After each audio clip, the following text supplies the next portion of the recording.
Hello. Whoops, I lost StreamYard. What did you do, AJ? What do you mean?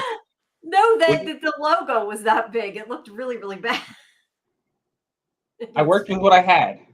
Well, you didn't ask me for one. I would have sent you something. But anyway, I am Jamie, and welcome to SciFi Vision presents Fandom Access. Sorry, I was a little bit surprised there.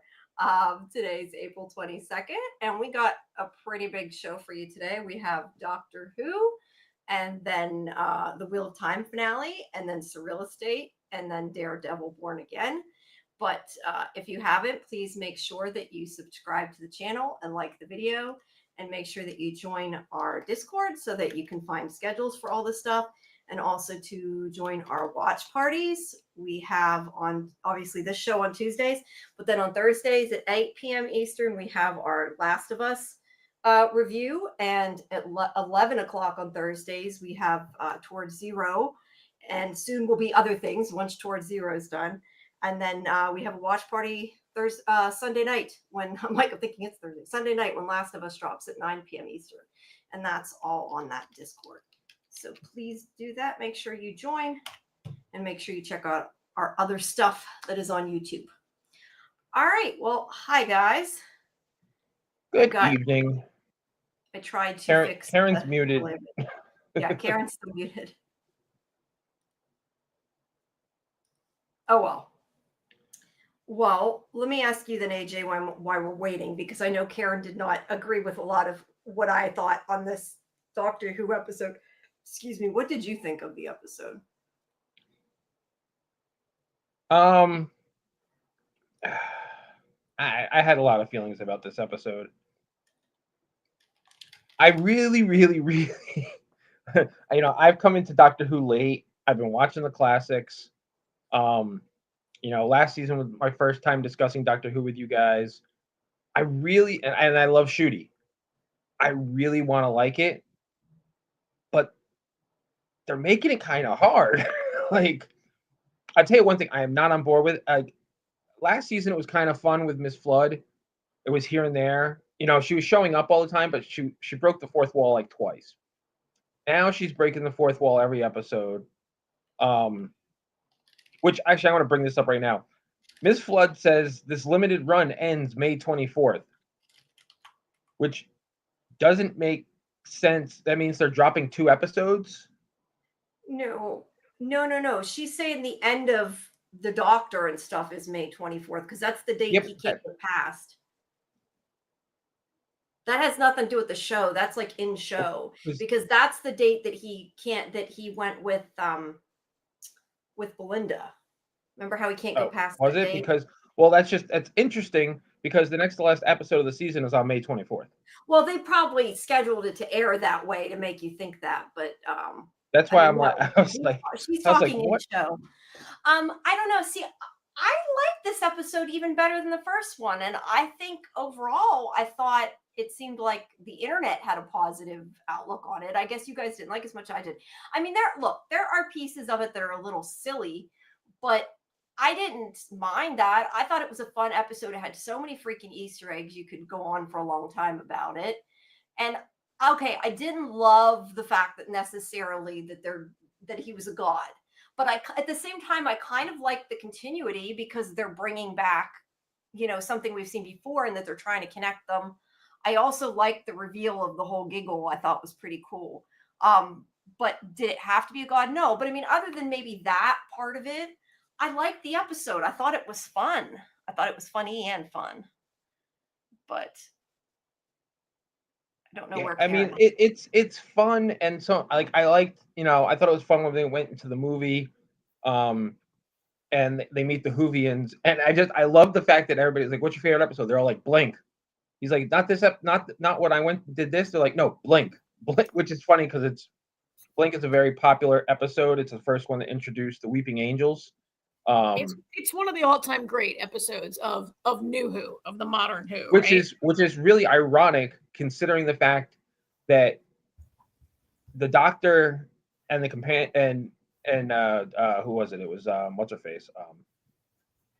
Carrie Mulligan. The Doctor's barely in Blink. That's what I'm saying. Oh, it was Martha, wasn't it? It was the Dr. Martha? No, she's right. It was Carrie Mulligan. That was like a one-off episode in between. The doctor Yes, I is think like it was during Martha's time. To answer that, what you're saying, I think it was during her run. I thought it was Martha though. But ananyway, it's all No, right. it was Regardless, no, Carrie Mulligan is the guest star. She's well, yeah, I know. But the doctor is with Martha, and they're stuck in the past because no, of the doc. Yeah, because of the weeping. That's what I'm saying. Like the doctor and his companion are in like 5 minutes total of the episode, if that. So it's just ironic that that's what a very popular episode. Although also but, one of his favorites too, Judy. Yeah. So it makes it funny. Overall, though, it's just I don't know. I don't know what they're trying to rely on here. I said this last week. I missed them. I mean, yeah, technically it's a Monster of the Week episode, but they brought back another character from the pantheon of Discord. I just feel like almost like I mean, I don't think anybody's just jumping in season 2 or 15, whatever you want to call this, of Doctor Who. So anybody that's watching it watched last season, and they realize it's carrying over, but I don't know. It's just like it doesn't feel like Doctor Who yet. I don't know. I kind of, like I said, I kind of like that they carried something over. I just maybe wish they had picked something else to carry over, I guess would be a better way to say it. Like I enjoyed the continuity, and I liked the whole, like I said, the reveal, like, why shouldn't we make you laugh? And then he's like, because it sounds like this, and it's the giggle, and it's like, oh, okay. So I thought that was cool. I don't know that I wanted him to be a god. And I think that idea, like I said, was a little silly, but other than that, I don't know. I just thought the episode was a lot of fun. It was one of the like really wacky ones, but a lot of times Doctor Who's like that. I don't know. And I thought the Easter eggs made it all worth it. Like that scene is like the best, that whole scene, I think. Because there are so many, because I don't know if you guys, I went through, I was going to do I haven't done it yet. I was hoping to do a breakdown on the different Easter eggs. But I mean, obviously you can see the way they're dressed in their mugs and stuff. But even if you look at the background, like the posters on the wall, the bookshelf, like there's all kinds of shit there. Like there's like a Raxa, how do you say it? Raxa, I don't even remember how to say it. The Raxa alien. And like even that frontline poster there on the wall, like there's all kinds of things to go into. Which that was great. A lot of fun. Look, that was great. That was really fun. I enjoyed that. That's not story. That's not like I enjoyed it a lot. I enjoyed seeing those Whovians geeking out. I enjoyed all those little affectionate waves to the Whoniverse, Yeah, the fandom. But that's not story. I mean, it is. It was part of the story. Personally, guys know that I just do not like the Toymaker storyline with the pantheon of the gods. I just don't like my.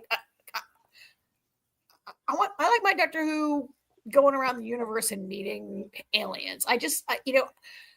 Not to take anything away from. Look, I liked Neil Patrick Harris as the Toymaker. I thought Alan Cumming did an incredible job as Mr. Ring-a-Ding. Is that his name? I thought the voice performance was amazing. He did incredible work. Alan Cumming was great in that role. Him being the god of light. I didn't love the Doctor and Belinda being sucked into a cartoon, because I personally am just not down with this storyline is about gods and about magic. I don't know why I can tolerate like entire other shows that are totally about magic, but in Doctor Who, I'm like, magic should not be in Doctor Who. I know I'm a giant pain in the ass and I should lighten up. But for me, it was not my favorite. Hey, your opinion is your opinion. I don't, and I mean, as you can hear, I'm not. I don't know. It feels off. Like it's not there. And that's why I said I like the idea that they did like something that was continuing from the other part of the story. I just wish that maybe they had picked a different part of the story to be the continuity, like something other than the gods. Like maybe he was an alien to do with something else we've seen before. Does that make sense? Like I like that they connected it. I just don't like what they chose as the connection.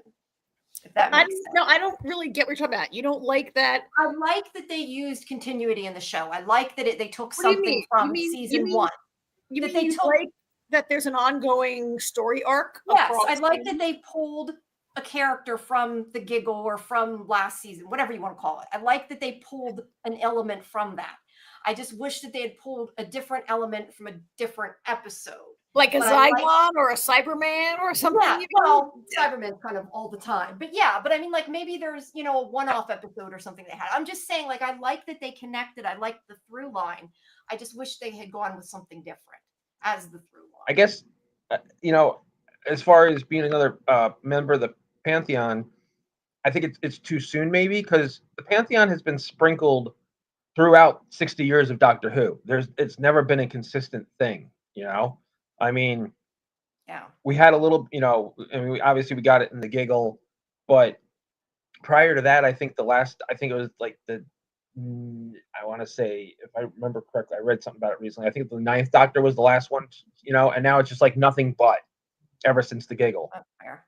I don't know. See, I like the toy maker and everything, but I didn't love the because I know you didn't like the toy maker. I did like the toy maker, but I didn't like this. Hold on, I got a picture.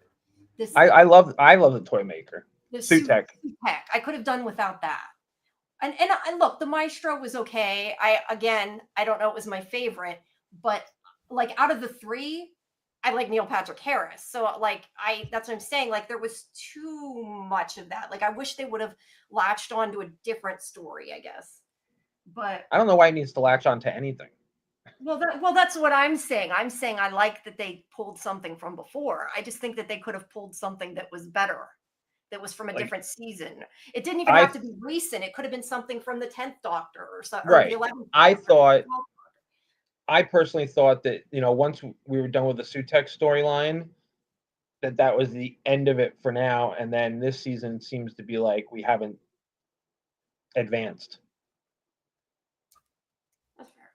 I mean, so the Doctor always has recurring villain, right? Like over the years, the Doctor has had recurring villains. Yes. This is not really a recurring villain. This is like a collection of gods that these are all new to us, right?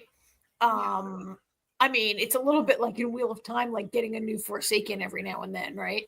Yeah. So, I mean, we do see I don't know. For me, I don't know why I'm like have this thing about gods, because look, on any planet, a person with certain kinds of powers or position, even not powers, could be seen as a god. Like the Time Lords could be seen as gods by certain kinds of other civilizations, right?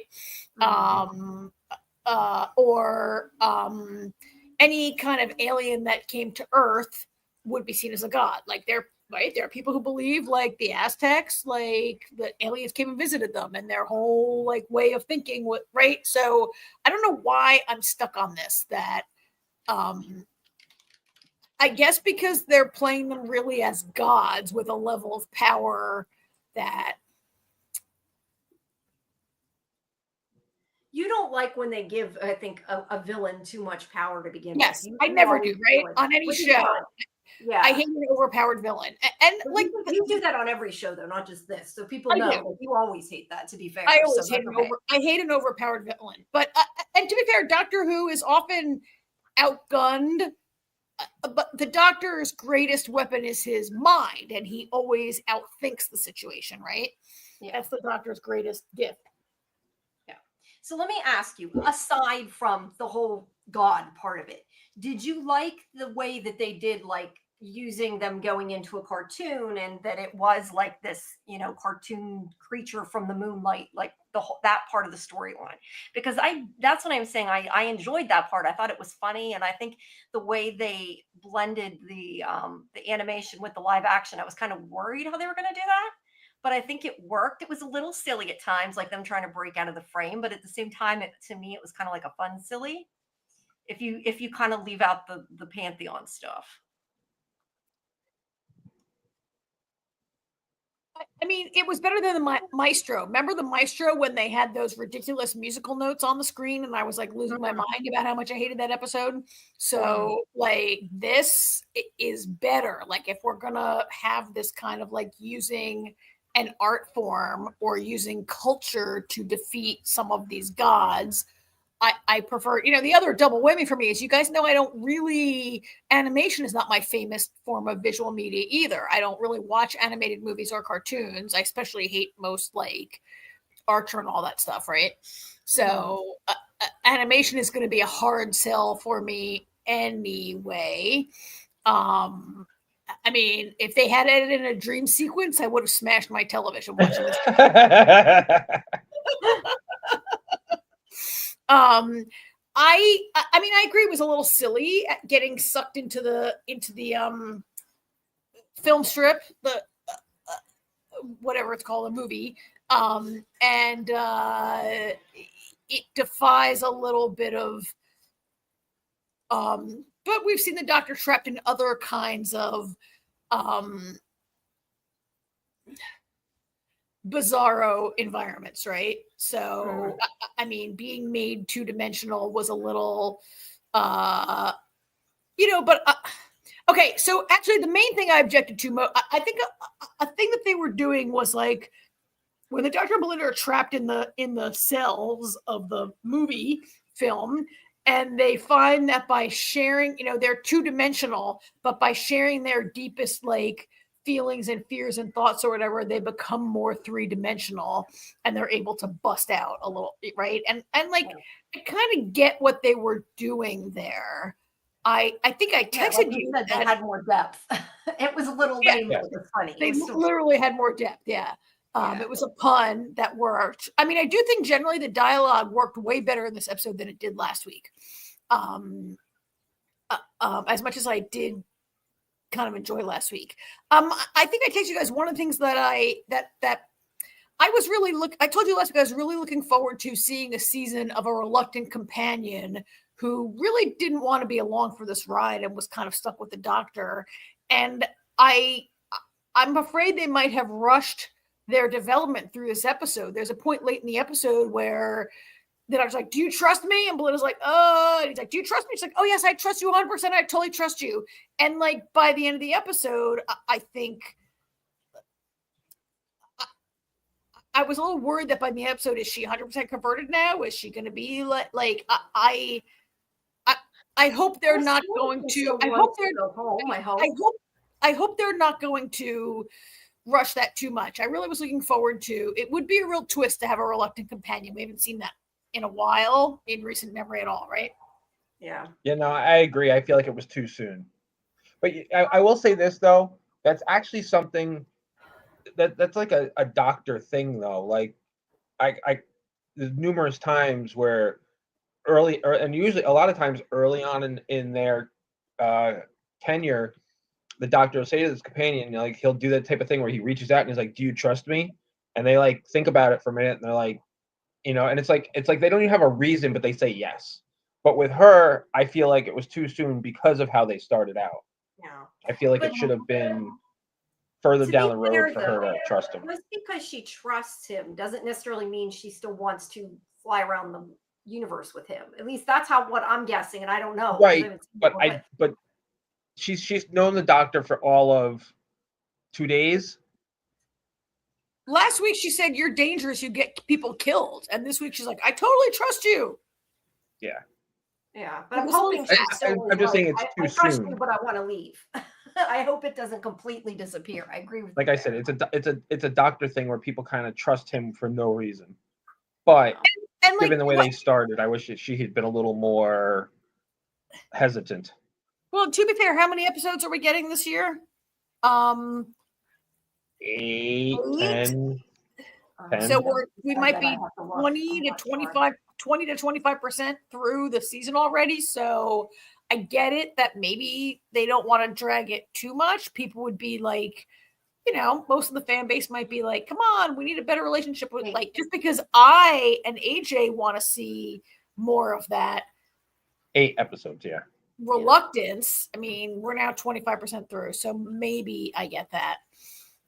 It's again, like I've always said before, when somebody's grieving in a show, like as much as in real life you would still be grieving, if they spend the whole season grieving, it's going to be too sad. So sometimes you're kind of disbelief. But I agree. I'm hoping that she's going to be like, I trust you, but I still want to go home. At least that's my hope. So I actually, speaking of things like that, I read recently, because I've actually been curious on what the people think about this episode. So I've read a bunch of stuff about it, and one thing people have been complaining about since last season is Shudi's doctor cries. Oh my god! And all the time, I was complaining about that. He's a crybaby. Okay, people, and Karen have been complaining about that. Yeah, so I know. It doesn't bother me that he's hold on a second, Jamie. Hold on a second. No, so I just happened to come across this one thing where the question was actually posed to RTD, and he said that is not something we wrote. That is all Shooty. He's like, every doctor has brought something new to the doctor themselves, that it either just happened organically or they thought this would be kind of cool. With Shooty, while filming, sometimes he just gets emotional and they run with it. So that is a Shooty thing that he has brought to the essence of this doctor. Yeah. I think too, I had always, and I don't know, I remember reading this somewhere.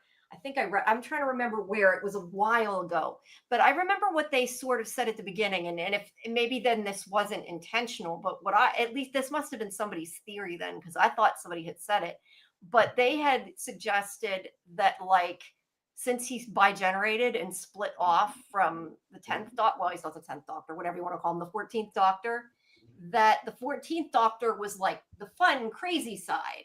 So it kind of was the opposite, like that was left when he bi-generated. I said that. You said that. Somebody said it. I know somebody said it. I like that idea. Whoever said it. That this is the sensitive side came out in this part of that part of him. Yeah, I said that during I actually said it during Space Babies, because when he was like running from the bogeyman, and I was like, I think the doctor never runs. The doctor's always running towards the danger, not away from it. And then I that's when I came up with the idea. I was like, maybe it's because he was bi-generated that, he has certain traits and Tennant has certain traits, and they're, not a complete doctor how they used to be.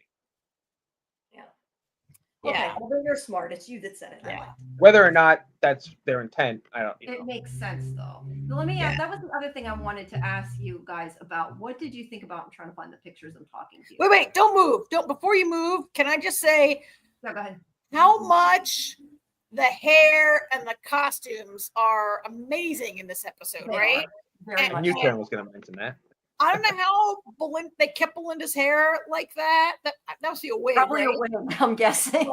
But she's running around and moving around, and it really stayed. And she's got this. It's like a quintessential 50s dress that we've seen that style all the time, but it looks so good on her. It does. And I love Doctor Who's little suit there. Love that. Sorry, Jamie, to interrupt, but I don't know if you're going to show it again. So I just wanted to mention it now. Yeah, that's a good close-up of it. Yeah, I agree. I love the costumes in this. But no, I was going to ask you about what you guys thought about the regeneration energy. I wasn't sure how to feel about this, because part of me was like, really? He already generated, but then the other part of me was thinking about the 10th doctor when he had his arm lopped off and it grew back because he had extra regeneration energy left. So it kind of made sense. Like it was almost like a throwback to that a little bit. So I, in the end, was like, okay, I can be okay with that.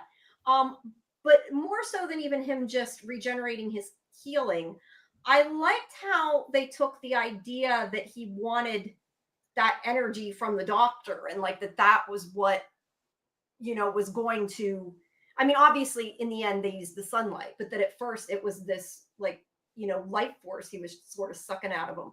Although why the hell it made him look like it did, I don't quite get, because first he turned 3D, then he turned back, then he turned to this crazy ass thing, which is so gonna give me nightmares. I don't know why they did that, why they made him look like that. He looks like a bug guy. And then he turned 2D again. I'm not sure about that weird creature design, but anyway, I did like how he sort of was sucking the life force out of him, literally with the. I'm of two minds about that. If you go back, like the shot you showed in the beginning where the doctor's just healing himself, his own injury. Yeah. I mean, I get it, but I mean, the Doctor healing himself is not a constant thing in Doctor Who, right? And Yeah. I think if it becomes established that the Doctor can always heal himself, does that lower the stakes anytime he's in a dangerous situation? Can the Doctor Well, not be he killed? said he had a little bit of that bi-generation energy left, so I assume this is like a one-time thing. I'm hoping. I hope so, because I don't Yeah, I agree with you. want to see that as a regular thing. As I I hate always say, it's like Superman spinning the Earth backwards. You can't keep doing it. Or, you I know, hate you an can only do it overpowered once. Man villain. couldn't do that at all. I hate an invulnerable hero also, right? Like he can't be invulnerable. I did also like how they used. I just am looking at the pictures. How they used the film to like. I thought that was really cool. It reminded me of Harry Potter when yeah. when Voldemort sends out those black things to grab Harry. I did think there's no way film could be strong enough to drag him like that, Oh, but of it's course it's not. magic film, so it's fine. Yeah. Yeah, I'm in agreement on the healing.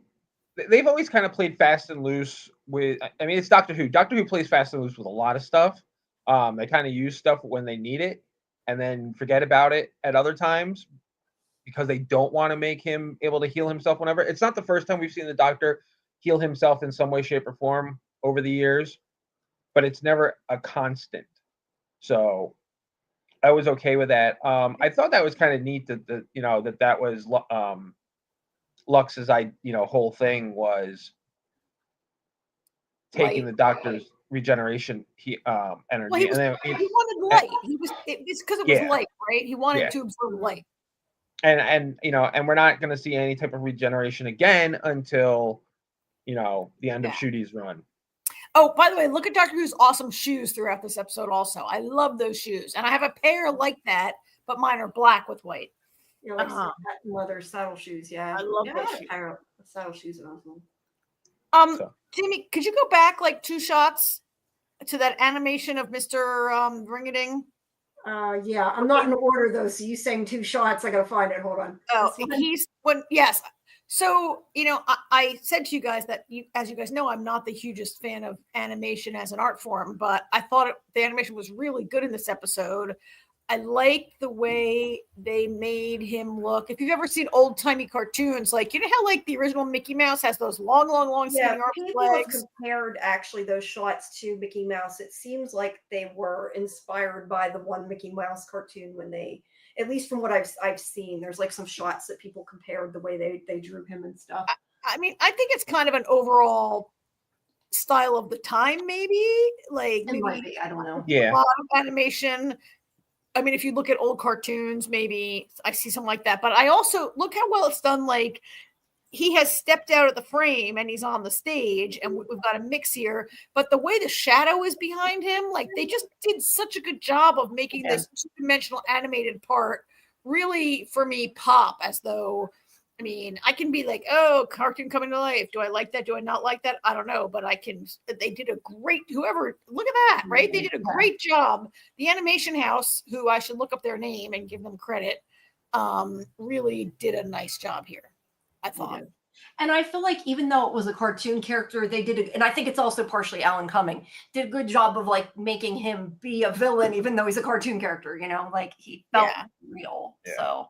So yeah, it had some things that weren't the best, but I think it had some good things too. And I'd be remiss if I didn't mention my favorite part when Belinda mentioned them being the Scooby-Doo gang, and he's like, "Honey, I'm Velma."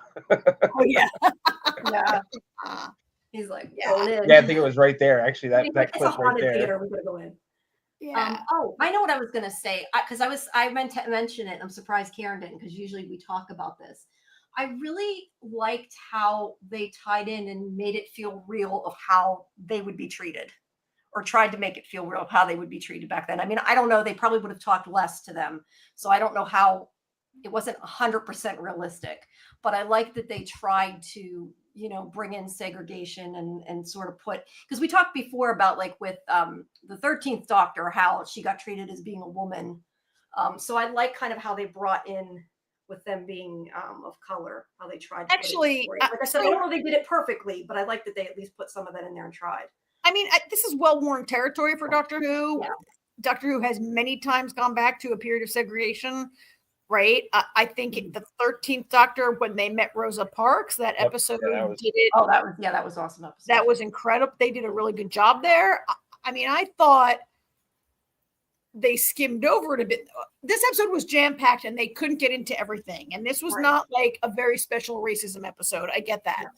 Yeah. But it was a little, and I actually, there was a point where the Doctor says to Belinda, like, oh, you can't be in here. You're, I forget the line exactly, but the implication that like she's a person of color, but that the Doctor wasn't. Not that he's not, but I think people don't see because he's the Doctor. People maybe don't see. He has that proximity. Yeah, he says something like, are you talking about the toppled world? He says, I've toppled world. Sometimes I wait for people to topple the world. Until then, I live in it and I shine. I did like that line.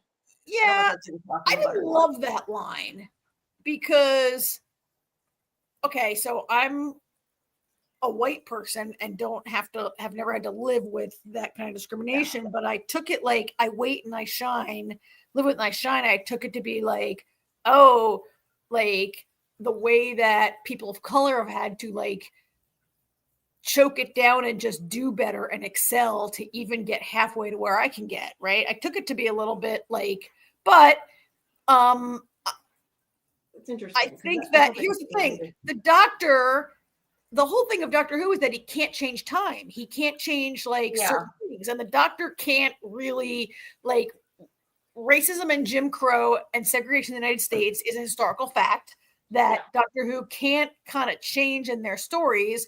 And within universe, Doctor Who can't like undo that kind of stuff because so many aspects of the civil rights era are fixed points in time, right? Yeah. Yeah. No, I think I took it a little bit lighter than you took it though. I just took it like he was kind of saying, sometimes I'm on the top and, people love me and other times they don't, but I'm who I am no matter what. And like, cause he's like, I shine, but like, I don't know. That's how I took it, is he was more just saying like, whether I'm on the bottom or the top, I'm still me. And I think I told you guys in the same day I watched The Wheel of Time, The Last of Us, Andor, Doctor Who. Like I watched like 5 shows where that had to be depressing after all. Like evil triumphs. So by the time I got down to Doctor Who, I was like, oh yeah, that's racism, right? Like I think I watched a lot of really negative storytelling. Daredevil, right? Like all of it was brutal to watch all of that one day. And so I maybe didn't bring my best optimistic Doctor Who mindset to this episode. That's fair. But out of all of those shows, I think it was probably the lightest one. Yeah, I mean, a couple things I did also like. I really liked that they were showing a Rock Hudson movie and Belinda says, oh, he died of HIV. I learned about him in my nursing class. I felt a little old because I'm old enough to remember when he died. And he was like the first celebrity, at least in the United States, who, openly, it was nice to, because I think they put that in there. I really like that. Some people think that Doctor Who sometimes is a little too messagey. And I'm not saying I think that, but this was just a very nice statement of fact and not like, right? It wasn't like, preachy. Yeah, it wasn't telling you how to think. It was like, this really happened. And let's remember who Rock Hudson was. And like, I like that. It was a piece of dialogue that was in and out and you heard it and you remembered it. And I thought I liked the way they did that. That was the thing that I don't know, wanted to. Right. Yeah. All right. We should probably move on. I was going to say the only other thing I was going to say, I do have another quote highlighted. I just want to mention. Yeah, go ahead. I did love when Al Cumming Lux, he says, I'm a 2-dimensional character. You can't expect backstory. Oh yeah. Like, a lot of you two complaining they didn't explain anything, and I'm like, yeah, he's a cartoon. It works. Yeah. Quickly, Jamie, before we jump, Mrs. What's her name? The next door neighbor. What's her name again? Mrs. Flood. Mrs. Flood. She turns up in 1952. Is this the first time we've seen her back in time with Doctor? Like as Mrs. Flood, yes, because all last season she kept showing up as different characters. Yeah. Yeah, I Now think they she's were all in the Mrs. Good. present. I think that it's going to turn out, and I think if it does, you guys probably aren't going to like it. But I have a feeling that they're leading up to maybe saying she's an important god, because because of the way they did this episode, it makes me think that that's what's coming. I don't know, but I was wondering. I was thinking she's maybe somehow tied to the TARDIS, or she is a TARDIS, or she has a TARDIS. Like can she go anywhere the TARDIS goes? Interesting. I don't know. I really hope by episode 8 it pays off. Because honestly, I'm a little tired of her. Really?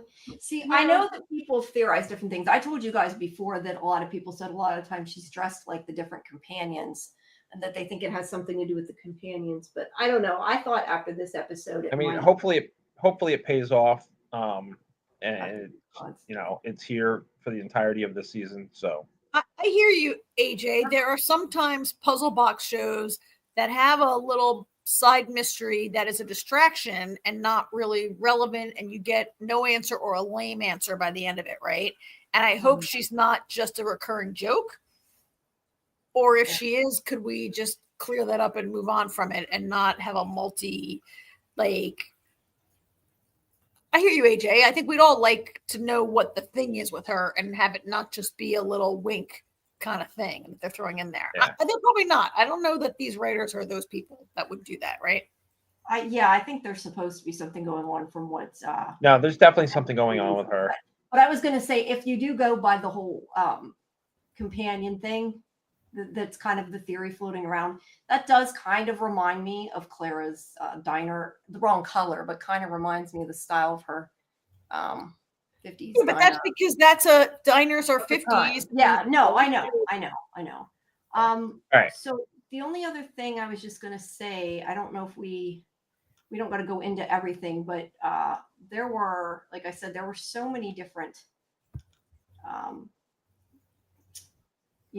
Easter eggs in here, from the shelves to the walls and everything. So people should go back and look at it all if you haven't, because there's even like posters on the wall. I don't think you mean anything. I think it was just an affectionate shout out to the fandom and a cute thing to do. And I don't think any of those are like a clue, right? Oh no, I don't think they're a clue, but I think it's really cool that you can find so many references. Like I said, like that's from Dot and what's it called? Dot and Button. I can't even remember what the hell that's called now from last season. Bubble and Dot. Bubble and Dot. Yeah. And it looks like the other poster on the other side of the wall is like a poster of him and Ruby, maybe, but it's hard to tell. Like I said, there's a little on the wall shelf. I just think it's cool. I definitely don't think it has meaning. I just think it's neat that they put so it's many cool. in. I mean, and I think that's fun for like a second and third watch. I think what was important here, it was a really affectionate kind of a shout out to the fandom, and it was kind of sad when they're like, we don't have last names, we don't matter, we're not real. And then they all had last names in the credits. They do, and that's why they survived. And they survived the everything going poof because they like the little, were in the post credit. After credit, post credit scene was cute. So, but okay, moving on. So the Wheel of Time. Holy shit! Now I did not get a chance to capture Wheel of Time, but I got a lot that are from the press photos. There was quite a few from this episode, so hopefully we'll be I don't even know where to start. Holy crap! I mean, I guess start at the beginning with the flashback from 10 years ago, when Eladia thought she had it locked down to be the new mother, and the whites double crossed her, and everybody voted for Sue-Ann.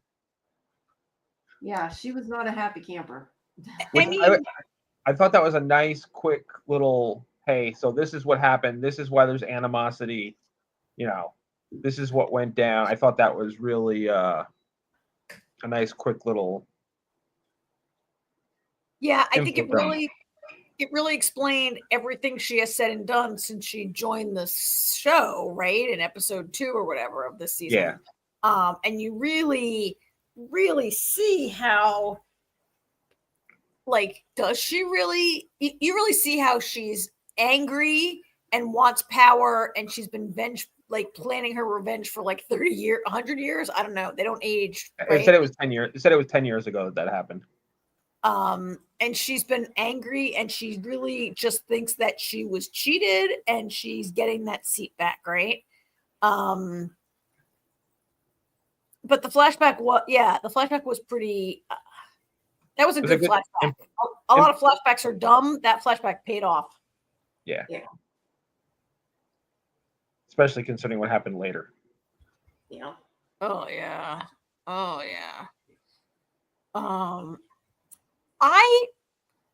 So there were times maybe in the beginning of this episode that I felt like, oh my God, last week's episode was so epic. Is this going to pay off? Is this going to equal it? Is this going to, be a letdown? We've watched a lot of shows, again, going to Game of Thrones, which always had its second to last episode, was great.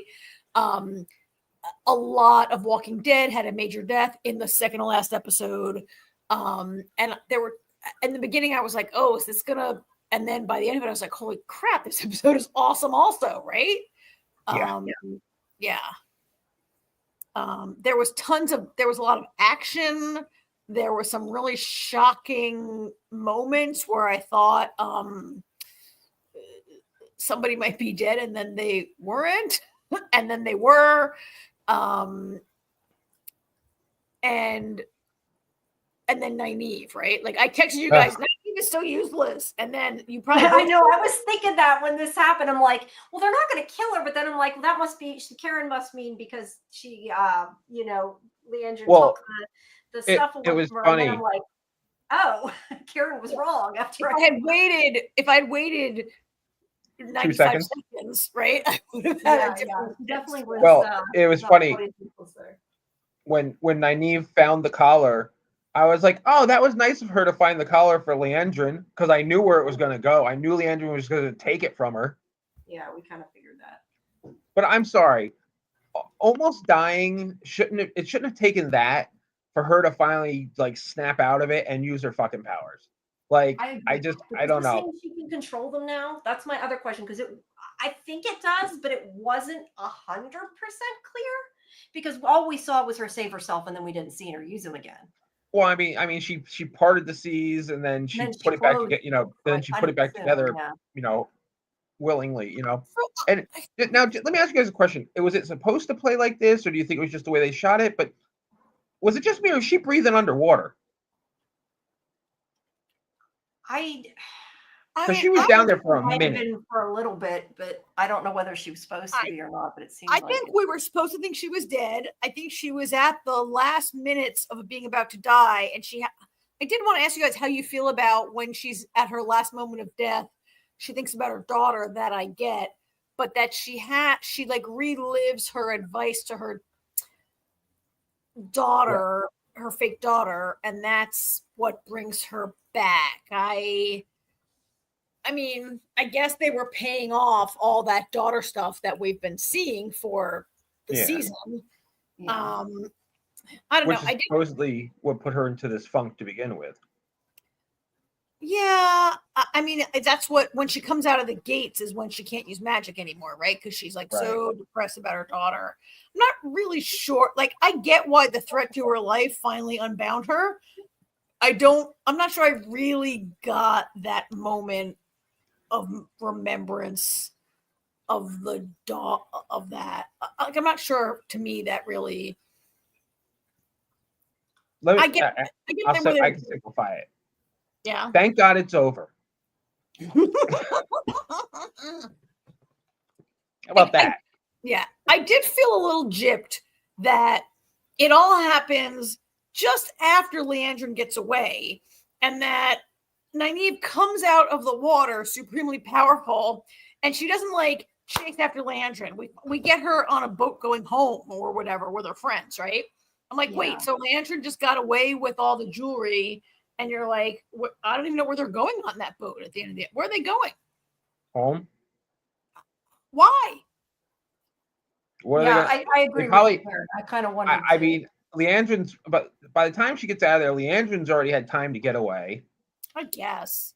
You know, they don't know where she's they don't know where she's going next now that she has what she's looking for. I mean, I guess next Leandrin's going to try and find the dragon, maybe. I don't know.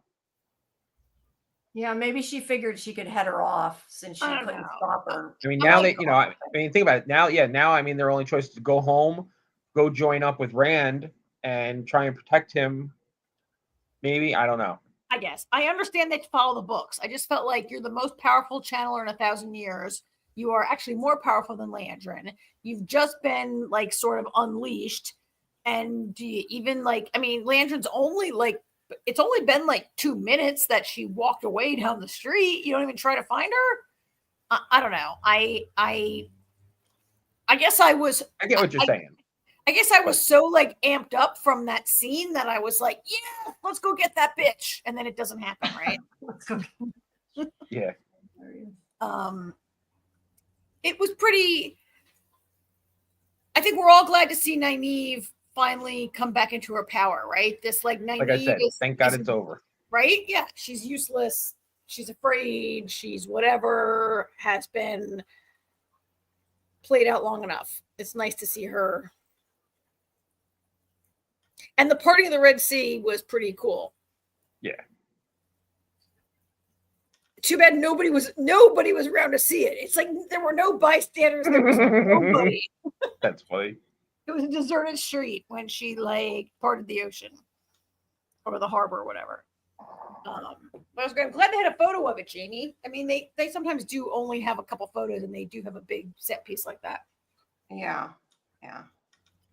I'm tapping a couple as you guys are talking, so we have some more for the rest of the episode. I'm sorry. I haven't read the books. None of us have read the books. No. I feel like maybe they collapsed this search for the bracelets and the collars, because it did seem the last couple episodes I've been like, oh, you show up at Tanchico and there's just like magical, important, powerful jewelry lying around everywhere. They found all of it within like 5 minutes of looking for it, right? And I don't know, but I suspect maybe that might have taken longer in the book and they had to condense that. Well, the one thing I've noticed with this show is we don't know how much time has passed. Yeah, we've talked. It's been a few years, right? Yeah, it's definitely been a couple of years, but they've never really locked down a specific time frame. So for all we know, they've been there for like 3 months. We don't, and I mean, in 2 months, 3 months, we don't even know how long it's been. Yeah, it just seems fast because we have 9 episodes, right. And they're just like every time we turn around, here's a magical collar. Yeah, I wished every once in a while there'd just be a line of dialogue. Just, a quick throwaway piece of dialogue, be like, Matt, last week, Yeah. We've been in Tanchico for 6 months. What a drag kind of thing. Yeah. Yeah, something. Yeah. But anyway. I mean, if we're going to just take this Tanchico part of the episode, Matt. There was Matt, and then there was like the old neighbor guy they went into last week, Tom. Yeah. Like that pays off big, also, right? And this Tom and Elaine, yeah. And the weird smelly cat guy, whatever the hell he is.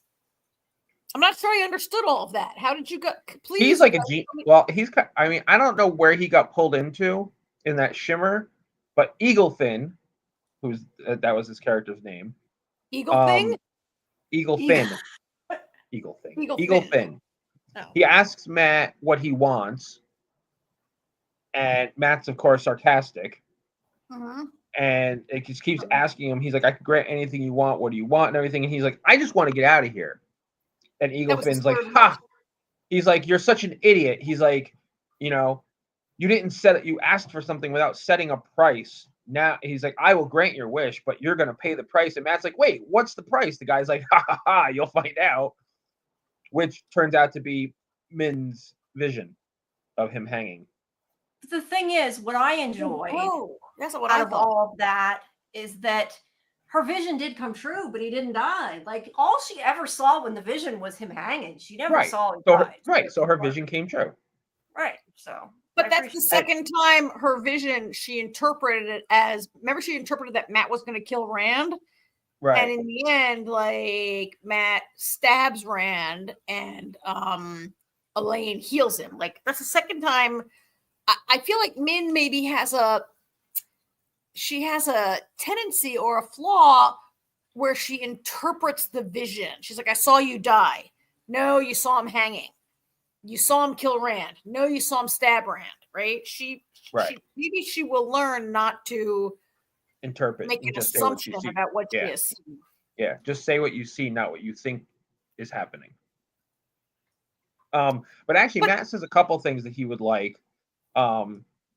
Because after Min saves his life, and I had a problem with that scene a little bit because I felt like she cut him down pretty quick. I didn't think that he had time to go unconscious because he wasn't really hanging there for that long. Yeah, I know. I'm like, there's no way they choked to death in that amount of time. Like even in real life time. Well, that's Like, what I'm usually, saying. You know, TV, in a they real exaggerate, hanging, but in a real hanging, you die much quicker. If a hanging is done correctly, when they open that trapdoor below you and you fall, it breaks your neck and you die immediately. right. That's but his neck right. wasn't broken, so he shouldn't have suffocated that fast. Well, Yeah. yeah. Now I interpreted. So AJ, you're going to say he asked for several things. Go ahead. I interrupted you. He asked for several things. He'd also asked, but it wasn't until he said the thing about just getting out of there. So I was kind of surprised that. Yeah, he basically said, "I want people to shut the fuck up." Yeah, I was kind of surprised that the voices were gone, but his memory was fading, and I didn't go back to see. But did he say anything that would have made one of the wishes? He asks. He said he didn't want to hear all the voices. He asks, like one of his wishes is that he wants to be. He says, "You can heal me. You can cure me." Like so Jamie, I interpreted differently when you said the price he paid is that he was hanging. I don't agree. I think the price he paid was the voices going away. I think those voices maybe are valuable to him, and those memories of all the past heroes could be valuable. Oh, and yeah. Matt's wish to get rid of them. I get it, but if he was more patient, right? But instead he wants them erased. And now the penalty is that they're erased, but I wonder if more of his memory is going to be. Well, that's the thing. He doesn't remember how they got there.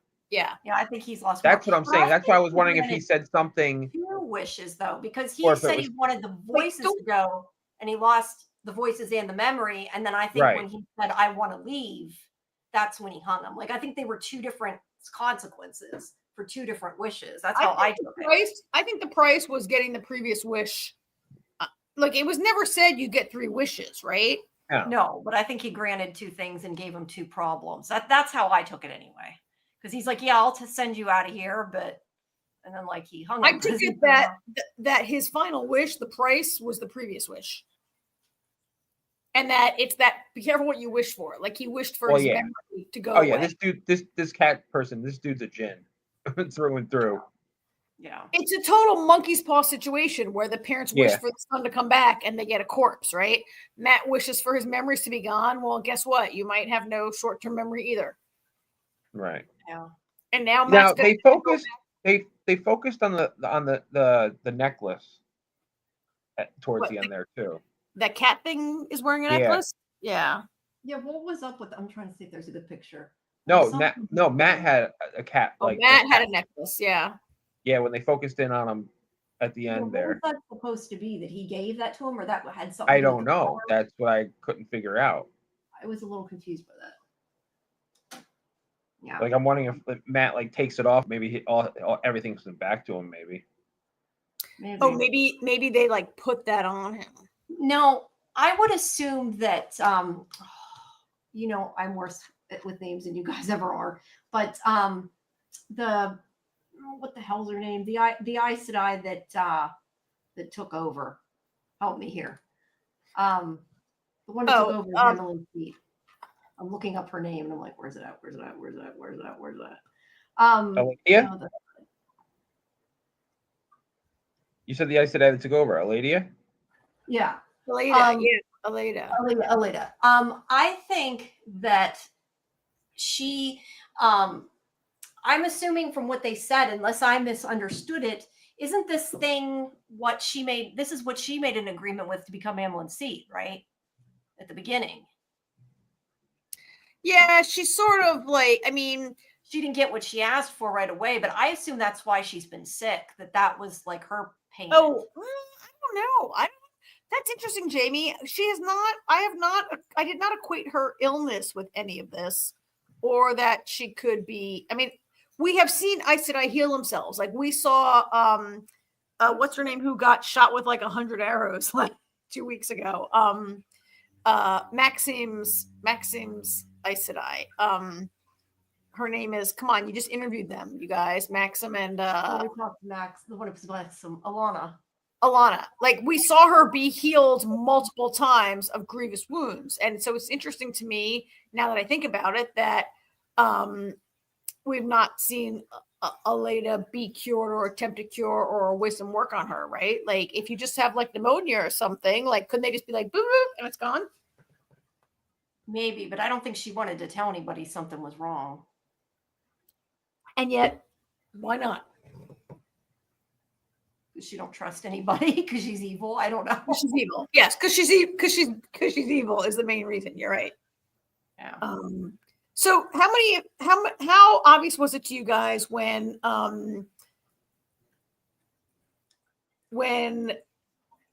Suan sends some of her Aes Sedai out of the tower, right? They're like, oh, we saw, I forget what the pretext is, but there's a pretext to get them to leave. Like they send some girls out of the tower, right?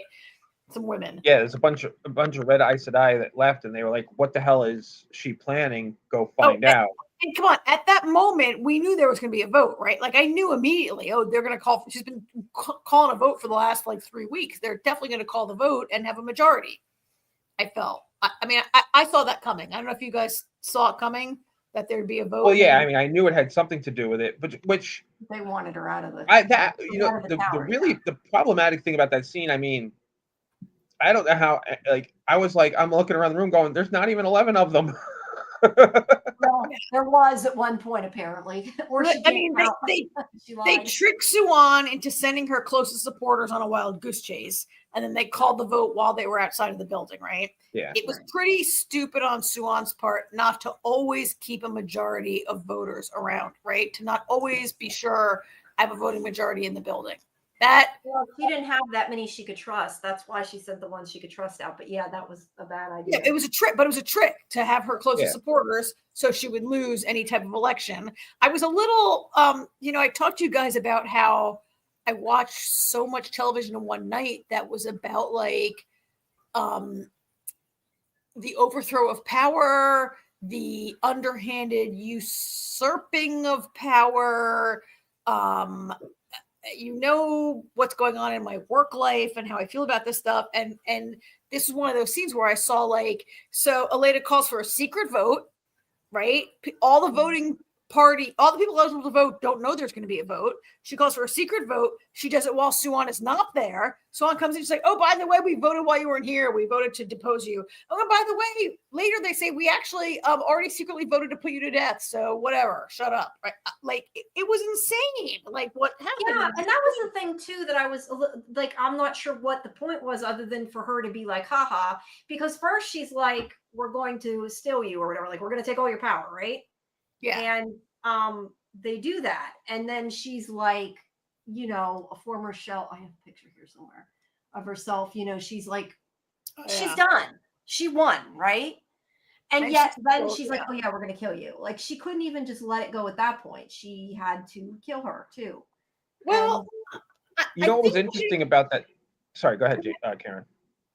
I was going to just say, I think the reason, like, maybe you have to ultimately kill her is so that people don't rally around her. You don't want to have an opposition figure that people can. This is why, evil dictators,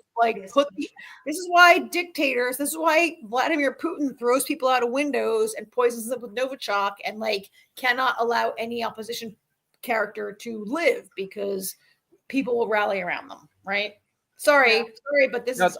Sorry to interject contemporary politics, but that's not. You're right. The thing is she let her give her whole speech. She's like took her powers, and then she gives this whole long speech, and she's like, "Oh yeah, we're killing you too. Bye." Yeah. Why don't you kill her before the speech? So other than for us to feel worse. Yeah. Yeah, that whole scene. Yeah, I mean, you know, I mean, this entire scene is ridiculous because I mean, it's a total coup based on the fact that this is not, you know, even if she wants to do a vote of no confidence and go through a whole thing, there's nobody's there except for her people. So yeah, I know. It's like, yeah, there's 11, but there's like 11 out of 11. There's not like, Well, and like we know. Sorry, Jamie. And we know that Suan has allies, and yet there are no allies to be seen. Do you remember the last time they attacked the Amerlin? Everyone was like shooting fireballs and trying to bust in and all this stuff. And now Suan has nobody. There are 0 people. None of the acolytes, none of the novices, none of the, like, nobody is there, right? Where are they? What's going on? Like, this was a little weird. They all got sent out to chase the red Aes Sedai. She has Leanne there, but that's it. Is that her name, Leanne? Well, you know what the funny thing is? That was it. That's a little. I wouldn't trust the whites because they've double crossed people twice now. Yeah. Yeah. They double crossed Eladia this first time, and now they double crossed Suan this time. It's like I'm surprised Eladia trusted her in the first place. She's like, you know, the last time we did this, you turned on me. Yeah. But I will say this: the thing I liked about the scene the most was when they were like, you know, at least, you know, when they said to Suan, they said, at least tell the truth, and she's like, you want truth, and she just laid it all out there, and they looked worried, which is why I think they finally. Why, Jamie? Am I echoing from you? No, I didn't do anything. You sound good. You sound good. Okay, I started echoing back to myself. No, yeah, anyway. You echoed for a couple seconds and then it went away. I don't know. You know, I think that's why they ultimately were like, oh, by the way, you're supposed to die, because even, you know, the look on all their faces was like, kind of like, oh shit. Especially Eladia, she was like, she had a look of terror on her face, like, holy crap, did I make a mistake? Yeah. It's gonna be interesting to see how that plays. I feel like by the time this is all said and done, I don't think the tower's standing. Oh, I don't think so either. I think that it'll be overthrown. Or by the time it's all said and done, like the old timers are going to be gone, and it's going to be like Nynaeve and Elaine starting a new order. I guess. So I mean, Suan's death was really closely tied to the other part of the storyline, which we haven't gotten into yet. Oh my God, look at that. It was crazy. I'm sorry to see her go, actually. I know. I mean, I liked the Amerlin. I like Suan. I liked, and I think we really didn't get to know her until these last few episodes. And now we really see what we're getting into with Elaida coming in and being the Amerlin, right? And she's, I mean, we've had a coup. So do you guys think, let me ask you guys a question. So the Aes Sedai have always been taught that they've always been trying to cage all these false dragons. They need to cage, like they have been taught that men should not channel, and that the dragon. I mean, the story seems to be that it is Maureen and Suan who have really taken a different tactic to be like, we should support the dragon, right? Like, I mean, setting aside the part where Elaida is a power-hungry maniac. There's that. I mean, do we think that most of the Aes Sedai, like they've always believed that you should try to cage the dragon, right? I think they all have. She sort of was helping Rand in secret still. I mean, she kind of did. I don't want to say she betrayed them because you're right. She was using a different tactic, but she didn't tell them every time she helped them or helped Moraine or whatever. She was supposed to be in no contact with Moraine and lied about it. So she wasn't completely truthful.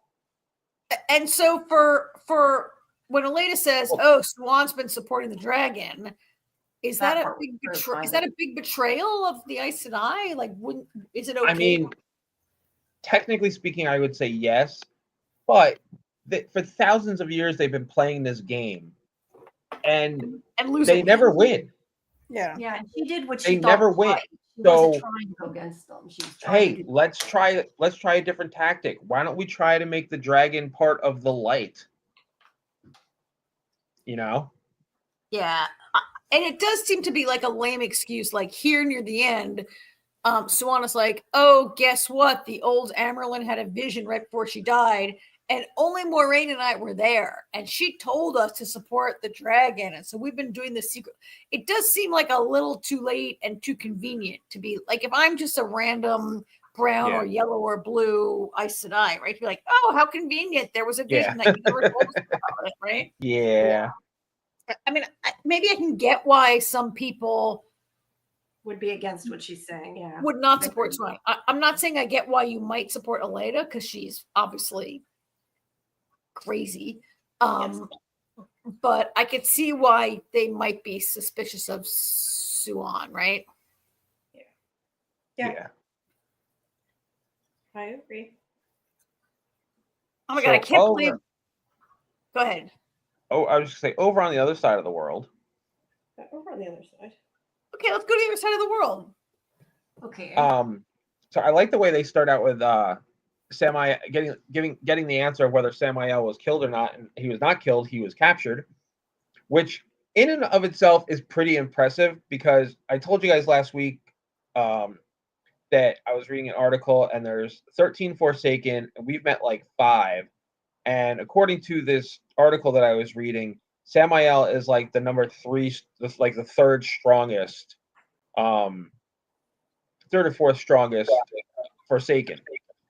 So the fact that they captured the 4th strongest Forsaken is pretty impressive. And then later it's even more impressive when Mohiddin spiders his ass because according to this chart, she is actually the least powerful, like in terms of power. She is the least powerful Forsaken. However, I gotta say she's probably one of the smarter ones. Power isn't everything. I think I'm looking for that gross scene, but I just wanted to say something. I want to stop for 1 second because I did not know this, and I won't show this on screen. But now that because I'm freeze framing the show as you're talking and adding captures, do you know she cut Suan's head off? I had not realized that. Okay, because I didn't realize it, but I realized it now because I see a picture of it. And you know what? That is not the least violent thing we saw on television this week. It is definitely not. It is most definitely not. I think you guys that Mohiddin was maybe she was only able to conquer Samael because Moiraine already had him. Oh down, absolutely. Right? Yeah, I mean he was in a weakened state, right? Which again is why I say her brain is, power isn't everything when you have a brain like hers. I think when you are weaker, you have to be smarter, right? Right. It did seem at the beginning here, though, you guys, Samael was captured and Moiraine had said, you're going to train Rand, right? Wasn't it the original thing they were telling him was like, train him or we'll kill you, right? And I wasn't sure at that point. I guess he was supposed to train him to channel and to control himself because it does seem that Rand still is unable to, once he gets the channel going, he's like a guy that's like going to take more and more cocaine and you have to stop him from doing the next one. Like, stop, no more lines, you're done. Right? Yeah, she's like, we're not going to kill you. You're just going to do what we say. Like, I wonder if she would have even been able to force him to do that. I kind of question that she could. I wonder if that even was real. By the end of the episode, though, I was like, is that even real? Or were they just saying that as a setup for Lanfear and others? Like, did they ever intend that he was going to, or did they intend that? But I kind of assume they did, and that's like part of why they killed him. Oh yeah, that was part of Lanfear and Moraine's plan. That's why look, Lanfear even says to Rand in the dream, "Did you like my little gift that I sent you?" Oh yeah, Samael's going to train you. I like that. I remember that. I liked thinking. I didn't realize that, and that was cool. That like that was the whole point to that. And Lanfear was all in with Rand until Rand was like, "Go away." She loves him so much that he has to say like one thing to her, and she's like, "Okay, now I'm going to kill you." Well, it wasn't just that one thing. Like he started to channel. He started to channel against her, and then, what's her face there? Nynaeve. No, not Nynaeve. No. Egwene pops in and banishes her from the dream. So she realizes that they set her up, and that just she was pissed. She was like, "Oh, screw this shit." So how did you guys take that whole scene? Some of that was predictable, some of that was surprising, right? Like, oh, there they are laying down in their little sleeping bed. That, of course. What am I talking about? They're in the dream. As opposed to a different activity in bed. Yeah. They're in the little dream circle there. I mean, this was after the horrible, shock that Egwene got last week about Lanfear and Rand. And then this week, Rand is kind of like, Lanfear, that wasn't cool. And she's like, come on, seriously? You were surprised? You didn't like, I mean. Yeah, she even says, I was wondering how long it was going to take before she told you. Yeah, because Rand is the most stupid person in the entire show, right? He's That's so fair. powerful and such a dolt. Yes. 100% yes. And Lanfear's like, oh, she told you. Oh, and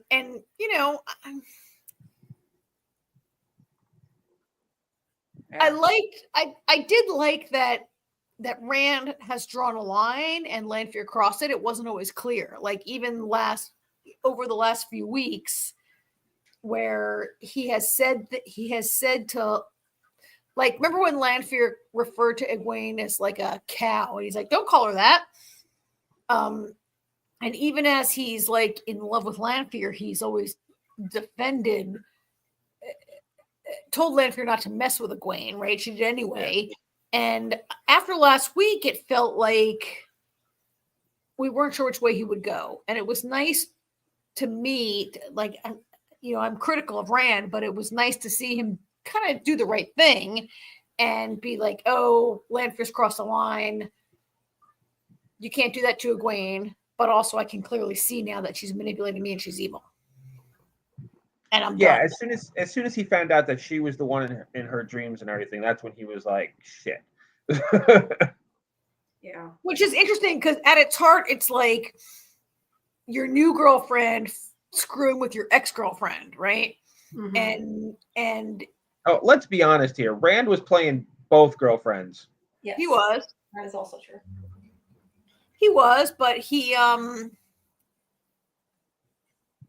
drew the line and he cut her off when she crossed that line. Yeah, she went a little too far. In a way, and I'm not defending Rand here in any way, shape, or form, but the way it played out was Lanfear was kind of like his drug of choice, but Egwene was the one he wanted to be with, but Lanfear was so seductive and powerful and everything. And he could, he knew he should not be with her, but he just couldn't pull himself away until he found out that she did something to Egwene, and then he was like, that's it, I'm going to rehab, fuck this shit. Like he had something really good, but he thought there was a sexier thing, and then he lost both. Yeah. Yes, pretty much. Yes. I don't know, but I hope she doesn't just take him back. Like if he, which I think I was gonna say, I thought there'd be a lot of groveling. Yeah, I think Egwene and him not being together is a good thing. Yes, I mean, she has outgrown him, right? Yeah, I still can't wait to see when they eventually flash back to what she saw in the circle. In the ring. In the arches? Yeah, the arches. Thank you. The arches. Yeah. I still can't wait till they circle back to that because, my prediction earlier was that she betrayed everybody and stuck by Rand. Yeah. That's why I think she came out all bloody. Scared. I kind of assumed she killed Rand instead, but you could be right. See, I don't know. I feel like we're gonna find out that she killed Elaine and. Elaine. She killed Elaine. You mean Aleda? No, Elaine. It was Elaine and it was Elaine and Nynaeve that were with her in the vision. Oh, they were on the 3 horses together. Yes. Yeah, that's interesting. I think she killed them and stuck with Rand. Yeah, definitely possible. So quickly going back, Jamie, I really liked your comment that you said like. So Lanfear is like, oh, I love you, Rand. You're the Dragon Reborn. I've loved you for like 1,000 reincarnations, blah, blah, blah. And then instantly she's like, whatever, I'm going to kill you. She's like, right? She's like, like the woman scorned or the woman who gave up or whatever she is. She did seem to switch pretty quick. And I guess my point is, like, if she actually really loved him, I wouldn't think she would have flip-flopped so quick. I think she's just insane. There's a part of her that is. So I think she was like, all right, this one isn't working out either. Let's kill him and wait for the next one to be reborn. We'll try again. Yeah, because you've done this like 500 times, right? So just wait for the more next than one. that. Yeah. Although, is it Samael who says to her, which one of the first again says to her, "Oh, so your little dragon didn't work out? Are you done? Are you really gonna?" It was Robin when she meets with Robin. That was Robin. Yeah, he's like, "Oh, your little dragon broke your heart again," and she's like, "I agree that we should work together, but I want you to admit it." Because Samael was already dead because Mohideen had already killed him. Yeah, I'm looking for Robin. She's a loose cannon, right? She like, if I was the rest of the Forsaken, I'd be like, this is the one that needs to be killed. Lanfear is like a loose cannon. She's dangerous. We can't trust her. We can't rely. She's out here making moves that endanger all of us. Like, but she's super powerful. She's number 2, right? No, actually, according to the list I saw, the most powerful, number 2 is one we haven't seen yet. Robin's number 3, Samael's number 4. Number 2 we haven't seen. Obviously, number 1 was Ishamael. Who's dead. She's the most powerful woman, I think. But not the most power, I forget how we haven't seen them. I feel like part of her power is in her confidence and her anger. Yeah. Like the list I saw was straight up power. I don't think that's a true telling. Like we said with Mohideen, she might not be powerful, but she's clearly one of the smartest. It's like your power in the one power, like how strong you can channel. Yeah. The list you saw, right? Yeah. She's a very powerful channeler. Right. So I think she's very dangerous because she flip flops. Yeah. Which maybe is why she's able to be, this episode puts her up against Moiraine, finally. That was a good fight. Yeah, it was. Do you want to talk about Elaine? Yeah. Oh, shit, I forgot about Elaine. Yeah. I got pictures of that here. I gotta find where the hell she's at.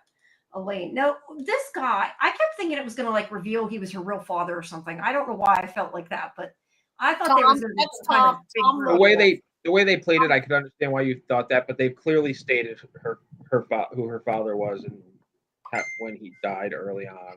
But I get what Jamie was saying. Like it did see. He's like, I made your mother a promise a long time ago. Oh, I can't tell you. Oh, don't worry about it. Oh, yeah, I was around. Don't worry about it.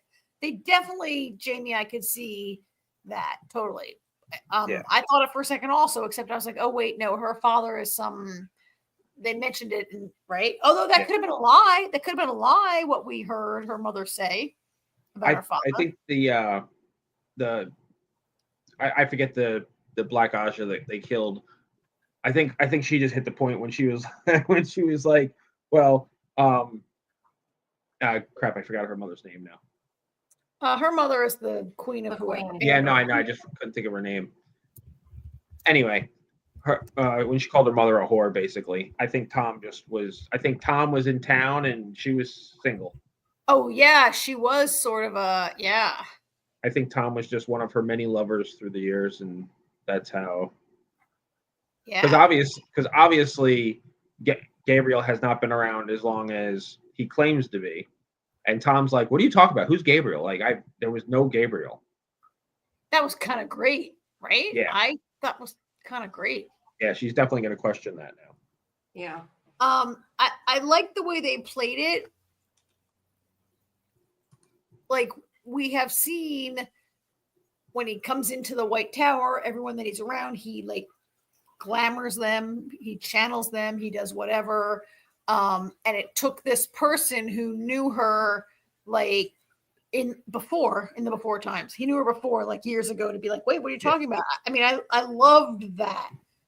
The way maybe she'll be able to see through it now that she knows. That would be kind of maybe interesting. That's what I'm thinking.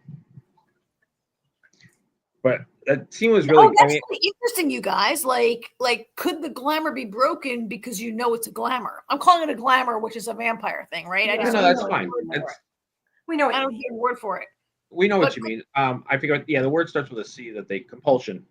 Compulsion. Yes. Is the compulsion broken if you know it's compulsion? Like, would she see him and know? Yeah, that's. I'm down with that. I love that, you guys. That was pretty badass though. He tells her to like run, and she sneaks around behind the black Aja and kills her with her own weapon. That was awesome. With that crazy like sword that shoots blue light. I forget what they call it. I couldn't find a picture of it when I was going through. I couldn't slow it down enough to find it, but it's in there somewhere. I have a recap up, and I might find the name. It's called the lady. It's called a blue something, or it's called a I forget what it's called. Leandrin called it something. I don't know what it was though. She's like, "Would you stop playing with that thing?" Oh yeah, she's like, "You're gonna hurt yourself or somebody else." Put it down. And I got that. That was as close as I could get to showing her using it. Oh, that's pretty good. And that woman fails. So that woman fails to wield it. So that woman, she's an Aes Sedai, right? She's one of the Red Aja or the Black Aja who came with Landry, right? Yeah. But she's unable to handle that weapon with it or control it, right? She shoots the ceiling. She can't really shoot it. And then as soon as Elaine grabs it, she's like, boop, boop, boop. She's like able to control it in a. Yeah. I don't really know why, but we know that different Aes Sedai have different. Well, I think it's going to turn out that Elaine's pretty powerful. I mean, right now, Elaine hasn't gotten her full training, really. I mean, she went through the arches, but I think that she's going to end up being pretty powerful, too. I think you're right. She went through the arches and like the same, like they were like, boom, boom, arches, arches, arches, right? Everybody went through the arches real quick. Yeah. And then they left and haven't. When you go through the arches, you're still in training.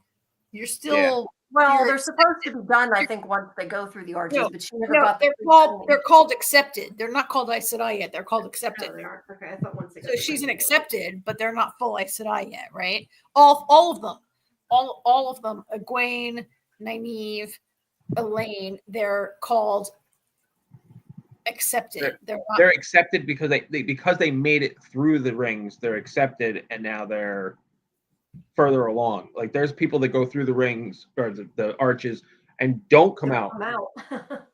Either don't come out or don't come out with their full faculties, and then they're not accepted. They're no longer training or anything. I feel like it's a little bit like when you become a Catholic priest or a Catholic nun, you take your first vows and then you become like a novice or whatever, but you have a second level of vows that you take before you're a real priest or a nun. And I feel like these two are in that place where they pass the first test, they're accepted, but they still have some more training, or they got their bachelor's degree, but not their master's degree yet. That's one way to look at it. And they still have more training. But Elaine, I mean, I thought this scene with that little blue swordy shooty thing, it looked a little bit like a cattle prod, whatever it was, but she controls it so much better than the woman she steals it from. She's pretty powerful. Her mother's Aes Sedai, but I think we've never seen her mother. Like, I think she's more powerful than her mother, right? Her mother's Aes Sedai, right? I think you're like, because she said something about her being, I don't think her mother's a full Aes Sedai, because I remember them saying the whole point of Elaine coming here was to be the first ruling Aes Sedai. Yeah, so she couldn't be the full. Well, then I think maybe I never thought about it, but she's going to be kind of pissed that that other one took over when she gets her. I can't remember her name. You help me before I can't remember her name all the time. Her name is Queen Morgeza. Morgeza. No, not that. Morgeza, I mean the one that took over as Emmeline's seat. I meant that I keep forgetting her name. Elena. Yeah, that like, I wonder if Elaine's mother is going to be pissed that she did that, because that was supposed to be like, she was supposed to be, well, at least I kind of assumed that she wanted her daughter to eventually be. No, she wants her daughter to become an Aes She wants Sedai, her daughter to be come queen. I home, guess that's true. She can't. and then come home to be queen. Okay, that's true. So I mean, not for nothing, she might be in on that plan. Morghese might be in on that plan, which is why she let her stay behind. So Morghese, she definitely trained at the White Tower, right? So she's not a full Aes Sedai, but you know, she has the ring of an accepted. Yeah. She goes to the White Tower and she throws her power around, and then Siuan says to her, "When you're in this building, you will call me mother." And she's like, "Oh, okay, sorry, mother." Right? Like, she's definitely a she was definitely an accepted at the tower, if not full Aes Sedai. So yeah, you guys are right. But Elaine, I mean, you guys are right. She's definitely very powerful. I love this scene. I mean, I have enjoyed seeing Elaine be on this adventure with these guys, right? Although by the end of this, like Tom the singer, he's like, you gotta go back to your kingdom. Like, Robin is there. You gotta, like, what kind of queen do you want to be? You can't let him like influence your mother. It's not really clear what Robin wants yet, right? Is that me, or is it still not out there yet what he wants? It's not really out there. I mean, one thing we can tell so far is he loves being adored. Yeah. Beyond that, I don't know. By hot women? He just wants hot women to worship him? Yes. Who doesn't? Really? Can't blame him. I think you're kind of right. Like, Robin doesn't seem to be. I mean, yeah, he was friends with who's the guy that just was killed? Like, he's in with his little faction of the Forsaken. What the heck did I click? Sorry, I bumped something. Please ignore that's that. Right. That was like well, and that's the thing. Like, we've seen 5 Forsaken, which kind of tells me the other 8 are like, we can't be bothered with this petty bullshit right now. We're enjoying life. I'm not sure they're all released yet.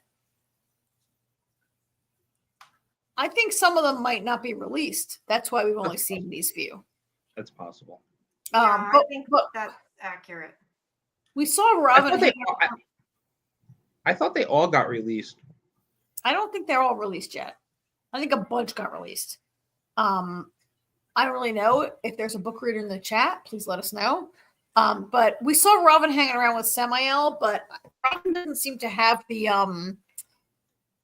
No, there are more released, because when Samael, Robin, and Lanfear met in secret, Robin said that, and he named 3 other people. He's like, this one. They're a little insulted that you didn't invite them to the party. And she's like, really? You told them? If I don't invite them, don't tell them. Yeah, pretty much. So there's definitely more. That's what I'm saying. Like, we see how Robin is, like, he doesn't really seem to give a shit about anything other than, just hanging out in the throne room that we know about so far. That's what I'm saying. Others might just be like, doing their own thing. Like, yeah, whatever, we'll deal with this. We'll worry about it once the dragon gets closer. They haven't shown us them, though, if that's the case. Because you're right, they did mention them, but I thought that they hadn't gotten out yet. But you're right, I do, now that you said that, remember them being mentioned before. So that's kind of odd to me, anyway. Well, as we meet them, I'm sure it'll become more clear. But anyway, well, we're going by these books that we don't really know when they come out, what's going on, right? So. Yeah. So back in the desert. Let's move on to the desert. Yeah, because we're getting on an hour. Meanwhile, in the desert, Rand is with the IL, being an idiot. No, I think Rand did exactly what he was supposed to do. Eventually, yes, but he. What do you mean eventually? I think this is the best Rand has ever been. No, it isn't. Because, well, I mean, for starters, Lanfear didn't retaliate the way they thought she would. Instead, she went and did it better. She went all sneaky and shit. Oh wait, and went to what was her name? Belindra, and pulled her into it for, I guess she made an oath with the Dark Ones at one point and tried to get her to kill Lan, which she went against and died horribly, which paid off later for Moraine. But with Rand, I mean, this is what I love and hate about prophecies. Like, you get all these prophecies, and they're like, the Khan will destroy us, and then he will rebuild us. It's like he'll destroy us and save us. And it's like, oh my God, he's gonna decimate and kill all these people. And it turns out, I love that part. I love that. I did too. He did destroy them. He destroyed their resolve, belief in their history and everything when he told them that they were oath breakers, and and what he saw and everything, and the chief there was like, don't do it, and he's like, no, this is why I'm here. Like, I finally understand. I mean, I loved it, but I also loved earlier when they were, half of them were against him and half of them were behind him, and he's like, oh, I guess this is what it means. I gotta annihilate half of you, come through, right? And that's really what it looked like. And then he like annihilates their entire, in the end, like their entire like story they've been telling themselves about their past and their history. Yeah. Although when he called them oath breakers for a minute there, I was reminded of when Aragorn goes to the ghost people and he's like, oh, you broke your oath breakers, you got to come and fight behind me, right? Remember that in the movie? I don't know, but what did you think of Egwene's? I don't have a picture of it, but when he said that, though, like her face, like she got a look on it like, what the hell are you doing, Rand? I loved that when she did that. Well, they all the only ones that didn't get a funny look on their face were the two wise ones, and then the what's her face, the younger one, the wise one in training, looked over and she's like, you guys knew this, didn't you? She was like, what the fuck? Oh yeah, because they know the prophecy. They were like, they knew exactly what was going on and everything. They were like, yep, they're like, this works. They were happy with it. And then Rand made it rain, and I'm like, oh, isn't that nice of him? He made it rain in the desert. Rain in the desert, yeah. What was really cool though, as they were like, panning over, looking at all our people and all spread out lands and everything. I thought it was really cool that they could see the clouds that he was pulling together from wherever they were. That was cool. Yeah. I mean, he really I have not been the biggest fan of Rand. I don't think any of the three of us have been. At best, he's a flawed hero, right? At worst, he could still be a problem. He could still destroy everything. Oh yeah, right? Absolutely. That's like Moraine said, when they had their little conversation, which I thought was a really great conversation. Yeah, that was what I wanted to. And that was some more growth too. Like Rand realizing, this one wants me to do this one wants me to do that. This one says this one says that. He goes, but everything you've done, even though it all hasn't been good, he's like, you really have been on my side, He's I love that. Yeah. Yeah, I was great when he's like, you're here for me if I succeed, and you're also here to stop me if I don't. Yeah. I mean, that was his moment really where he chooses her over Lanfear, which it wasn't like, it's always been set up as like Egwene or Lanfear, but also Moiraine or Lanfear, right? And this is when he chooses Moiraine, and he really, I mean, I loved it. I also was a little bit like, oh, so, you see that she's the person who supported you all this time. Egwene has also, and you cheated on her, but it was great because Rand has chafed against Moiraine for the entire show for 3 seasons, right? I mean, he's like, I was just going to say, she even says, I'm not going to be here. And he's like, well, I'm not going to be here forever either, but you need to be with me for right now and follow me and be there. And, I trust you is basically what he said. He's always been a little bit of a he's like, don't tell me what to do. But then he does whatever she says, right? He's like, I know why you told me what to do is kind of what he said. Yeah. So we also have this whole thing with the fake Dragon Reborn. Because I want to show us one picture. It's of this other leader. Look at that costume. Is that not weird? Like it's like almost like an octopus arm or something around her in the armor. It's pretty awesome. It looks I don't know, I thought it was cool looking. It is. It's really snake. cool. Yeah, it's pretty cool. But we have this guy, which is Oh, what caused part of the problem. He wants to be the leader of all the clans. He's like, you're not the Karakarn. Yeah, he's like, I'm the Karakan. I got tattoos too, and the whole thing was fake. So yeah. It was funny. When I saw Lanfear doing a little magic twirly and then they cut away, I said to Artie, I was like, she totally just put dragon tattoos on him. Yeah, but I was thinking all Rand has to do is do a little magic, and they know that he's the real. I thought the same thing. So like, he can't do magic. He can have tattoos, but he can't do magic. Yeah, this guy's not a he's not a false dragon or a false Karakarn because he can't really. He's just an idiot. I feel this guy thinks Rand is fake, and so he's going to stand up and make his claim. This guy never believed that Rand was real. Like, he's not trying to go against Rand, the dragon. He's going against Rand, the faker, right? This guy never thought that Rand was real, and he's like, stop trying to take control of my tribe. I'm the leader of my tribe. I'm the king, whatever, blah, blah, blah, right? He never really thought that Rand was... I mean, he probably never would have challenged him if he knew who he was, right? He thought Rand was just a faker, right? Yeah. I mean, I think he might have still challenged him. I don't know, but he didn't like he was trying to come in and take it over. You're right. But all the people listened to him once he told them all and did his. Well, once he started whipping a bunch of magic. There's so many freaking effects here. Like, there's a lot of stuff going on. And then during this, the whole thing, we have the fight with, which we haven't talked about at all. We have the fight with Lanfear and that was Ray. such a good fight. Oh, that was an awesome fight. And twice I thought she was dead. I assumed she was going to die. Oh, yeah. I mean, were you guys surprised in the end she didn't? I'm assuming that she's still going but when she got here, I thought she was okay. I was like, Lan hasn't shown up yet. She's not dead yet.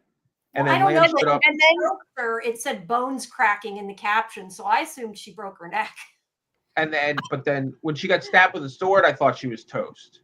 Yeah. I was very surprised. I thought she might be strangled to death. Sorry, I didn't interview, but I thought she might be strangled to death because, she looked like she was dying. But then, when Jamie, you can't go back probably, Jamie, to the picture, but she's laying there in the sand. And then in that picture Jamie showed, you can see the magical orb is right there in the sand right in front of her. That was, it is. And then in the next frame, which you don't have, she opens her eyes, and you're like, "Oh, she's dying." Well, that's because she sees Lan. Lan shows up, and that's when she opens her eyes. Yeah, Lan shows up, and then Lan shows up, and you're like, "Woo, they're gonna win!" And then she almost dies again. And when she got stabbed, I thought she was really gonna die. Yeah, I thought she was done. I mean, they set us up for it. They're gonna pull the sword out. They set us up for it with all this, like, only one can. We've heard it in other prophecies. Harry Potter, only one can. I was just going to say only one can live while the other survives. Yeah. Right. And she was so convinced that she has to die for Rand to live. And she still might, just not today. Yeah. But she said that it didn't have to be today. It could be a year from now, a day from now. But is this fulfillment? Maybe she died for a second. Like, she had to die for him to live, but maybe she kind of died. Did she die here? Do you think she died when she was strangled or when she was stabbed? I don't know, because it's another thing with the prophecy. Like, she that saw also happens die when she went in that thing. I forget what it's called, but when she saw herself die, like, I mean, it's kind of the same thing with what's her face seeing Matt hang. I mean, she saw herself dead, but there's nothing to say that when she saw herself die, that if she had stayed she wasn't dead. Yeah, no, you're right. Back up. So I mean, also like in Buffy in season 1, if you guys watch Buffy the Vampire Slayer, in season 1, Buffy has to die for the master to ascend, and Buffy technically dies for like a moment until Xander does CPR and she goes back, right? Like, maybe, I don't know. I'm just saying, maybe, do you think she died and fulfilled it? I don't know. It's possible. But like Jamie was saying too, because you think you died in a vision doesn't mean you did.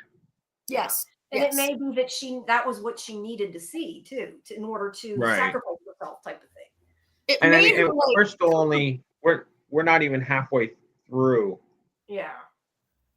I mean, the whatever story. happened, it gave her cuckoo power in that moment, right? Like Yeah. she when she took that sword out Well, of her no.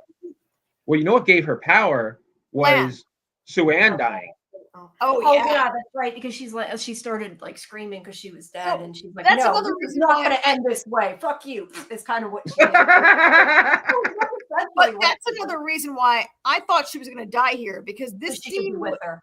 this Yeah. scene was intercut with It was Suan juxtaposed, yep. Yep. being cut down by Elida, and I saw them dying, and they're in love. You know how they're in love, and so and I really thought maybe they would die together and get their happy ending together, right? Yeah, because they said they'd see each other in the next life. I really yeah. assumed they were going to kill her there. And that might be the number one reason why I thought Moira was going to die here, because Suan was going to die, and then They all of a definitely sudden, set us up for it. Suan's. So this is like Suan's magic comes to Moiraine, maybe. I Or kind of felt that way. I thought it was just kind of her anger, like she was so mad, like you can't have done that. I can't live without her. Like it just gave her like that burst of energy, her love more than the magic. I don't know. That's how I took it anyway. I agree with that also, Jamie. Like the intense emotion. Yeah, either one works. Yeah, that's a better way. Intense emotion. And she's like, "Oh no, I can't lose anyone else. Lanfear. I'm gonna." So she takes this out, and she ends up like cutting Lanfear's throat, right? Yeah, but I think Lanfear obviously Half her seems throat. to be alive. I don't think they gets show her away. after, do they? No, They she just crawls show through a her, little yeah. portal, right? She gets a Yeah. little magic opening and crawls out. Yeah. She's gonna be pissed. Yeah.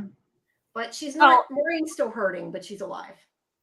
That was the last picture I got. Well, and luckily she has a very powerful. Egwene can heal her. The wise ones can heal her. Like she, I mean, I thought she might die, but Rosamund Pike is an executive producer, and maybe. Well, to be fair, I think some of whether she dies or not is probably connected to whether she dies or not in the book. Yes, of course. Yeah. Well, Yeah. Yeah. I mean, they can change it up change a little when, bit. but I mean, This seems I pretty think if true she to the dies book. in the book, she'll probably eventually. But So, right. no, so you know, earlier today, Karen texted every show I watched, Evil won. No, I was like, To like, be fair, he said right before I watched it, I'm like, well, somebody's gonna die. last season, the good guys clearly won the battle.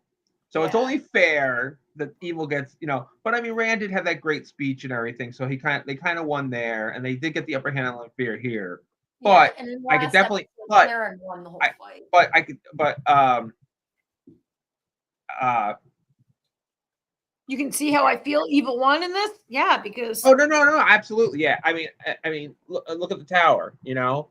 So no, I mean, there's definitely, you know, it's just definitely this season definitely ended on a somber note compared to last season. But that's okay because, you know, without Empire Strikes Back, you don't get the Return of the Jedi. Fair. That's true. All righty. I think wait. So before we move on, I would like to point out that this show is not yet renewed for season 4. No. And wait. In contrast, season 1 didn't even come out when they got renewed for season 2. And season 3 got renewed like at the very halfway through season 2. Like they've been renewing the hell out of this nonstop. And so, season 4 is not, they're not renewed yet. I'm not saying that I'm worried. I'm not saying that I'm worried about it because I think Amazon has so much money in this. Yeah. And it's so beloved. I can't imagine they won't, but it's the ratings are great. It got renewed crazy fast, and this has I agree. The thing is, and this is the problem, in my opinion, because I was telling this, saying to somebody about Yellow Jackets. You're right. They renewed it crazy early before, but it's like the same thing with Last of Us. They renewed it for season 3 before season 2 started, but I feel like them doing that isn't the norm. So just because they didn't do that doesn't mean it's canceled. Yeah, no. No, I don't think it's canceled. I mean, Amazon has too much money into this show, right? Yeah, I think it'll come back. And the ratings are crazy yet, so it needs to. This is Amazon's maybe #1 hit, I think, of the entire time I've had Amazon. Probably. Listen, Right? all right. Let me put it to you this way. Citadel's coming back for a season 2. And you better go watch Honey Bunny because, and I don't remember if you watched Diana, but you got to watch both of those because they're going to incorporate those. Those are getting incorporated into season 2 of Citadel. Y'all are on your own. I'm not doing that. Sorry. But I mean, this show looks so good. You can see every dollar of the $200-300 million they're spending on this. I'm not even spending that much. 100 million? They're spending a ton. No, but I'm saying they're spending some money, but nothing like what they spent on Citadel. Or Lord of the Rings, but or Lord of the Rings. There's crazy special effects money in this show. Yeah. The scripts are good. The talent is good. This is going to be renewed shortly for season 4. Oh yeah, absolutely. There's no way it doesn't go season 4. The entire cast has been talking like they're getting ready to start filming, even though they haven't been renewed. All right. We're way into our show. Should we jump to the next thing? I think we should jump to Surreal Estate. I think that sounds like Surreal Estate. All right. This was called Death Gets a Refi. Death Gets a Refi. Death Takes a Refi, right? Yeah. Whoops. Okay. I got some screen captures and some promos, so we'll kind of have to. Death does a refi. Death does a refi. There was a lot going on in this episode. There were like 3 or 4 storylines going on. It was kind of a lot. Whoops. I clicked the wrong thing again. Damn it. Sorry. I'm looking for the other folder. I thought I had it. I've had it. I don't have the other. Hold on. It's okay. So this main storyline is that Death is like, oh, Luke, can you help me? I can't get these people to cross over. Yeah, and Luke's like, yeah, I'll help you, right? Her name is Madison, but she's actually Death. And she's like, please help me get people to cross over. It was a little weird because that's all Luke does. His whole job is getting people to cross over. And I guess Death had this one person she can't deal with. And then there's the side story, right, that you have up there with Susan and the people at the farm. Yes. And then there was a third story, which is about the guy that wanted to be the assistant, and Susan was like helping him. And there was like multiple shit going on in this episode. You mean the other? You mean the one that helped her? You mean? Yeah, the guy that Luke wouldn't hire, and then Susan wants to hire. And then there's a whole bunch of stuff that guy, there's like 3-4 stories going on here. Yeah. So which one do we want to go with first? Whatever you like, Jamie. Please pick. Well, why don't we, since we already started talking about it, let's talk a little bit about this, because I would have said this was originally thought was going to be the A storyline because it was with Luke, but it's kind of not, actually. I feel like Susan's story was the A storyline this week. I kind of agree. This was a little bit low key, right? Yeah. But we have, like we said, the Death character, and then we have also this part of the storyline, which is with this young woman who was a kid that he helps get a house, or did help. I think it was supposed to have been in the past that he helped get the house, if I remember. No, I think only like a week in the past, though. Yeah, but I mean, it wasn't during the episode. Like, he'd already gotten the house for her, and she's moving in. And throughout the episode, she's asking him to help different people, to help them cross over. Because there's this guy too, who was supposed to have been from a house he helped before. He wanted the guy with the pen, right? Yeah. So that was part of that storyline, but I felt like the main part of it was really with that young woman, because he goes to see her and she's gone, right? I can't remember if he sees her get hurt, or I'm trying to remember exactly what happened. She's already like he thinks. Remember, he ran to the hospital. Was like, where is she? Talking to her, and she's like, I'm sorry. And Megan's like, I'm sorry. She's already, yeah. Like, Luke goes to the house. She's, I don't know, she's injured or she's whatever, and then he gets, yeah. It wasn't really totally clear, but yeah. Which we know now Luke can talk. We know for sure now Luke can talk to dead people again. We know, we were questioning that. We know for sure now the answer to that. It hasn't been clear for a long time, right? And then all of a sudden. Yes, and I think part of it was, my problem, I think, was not remembering whether he could. It wasn't so much it wasn't clear. I couldn't remember whether he permanently lost the ability or not. But he talks to her in this episode. So he definitely can see her and can talk to her. I mean, he talks to her, but Jamie, is it me, or I was a little surprised that Madison comes to Luke and she's like, oh, I'm Death. And he's like, oh, hey, Like there's no surprise or worry or like he really took meeting death personified in stride, right? Well, yeah, but to be fair, he's kind of been around death his whole life. So that's the way I look at it. He's been around dead people. He's been around ghosts. Yes. He's not been around the person. She's the Grim Reaper. She's death.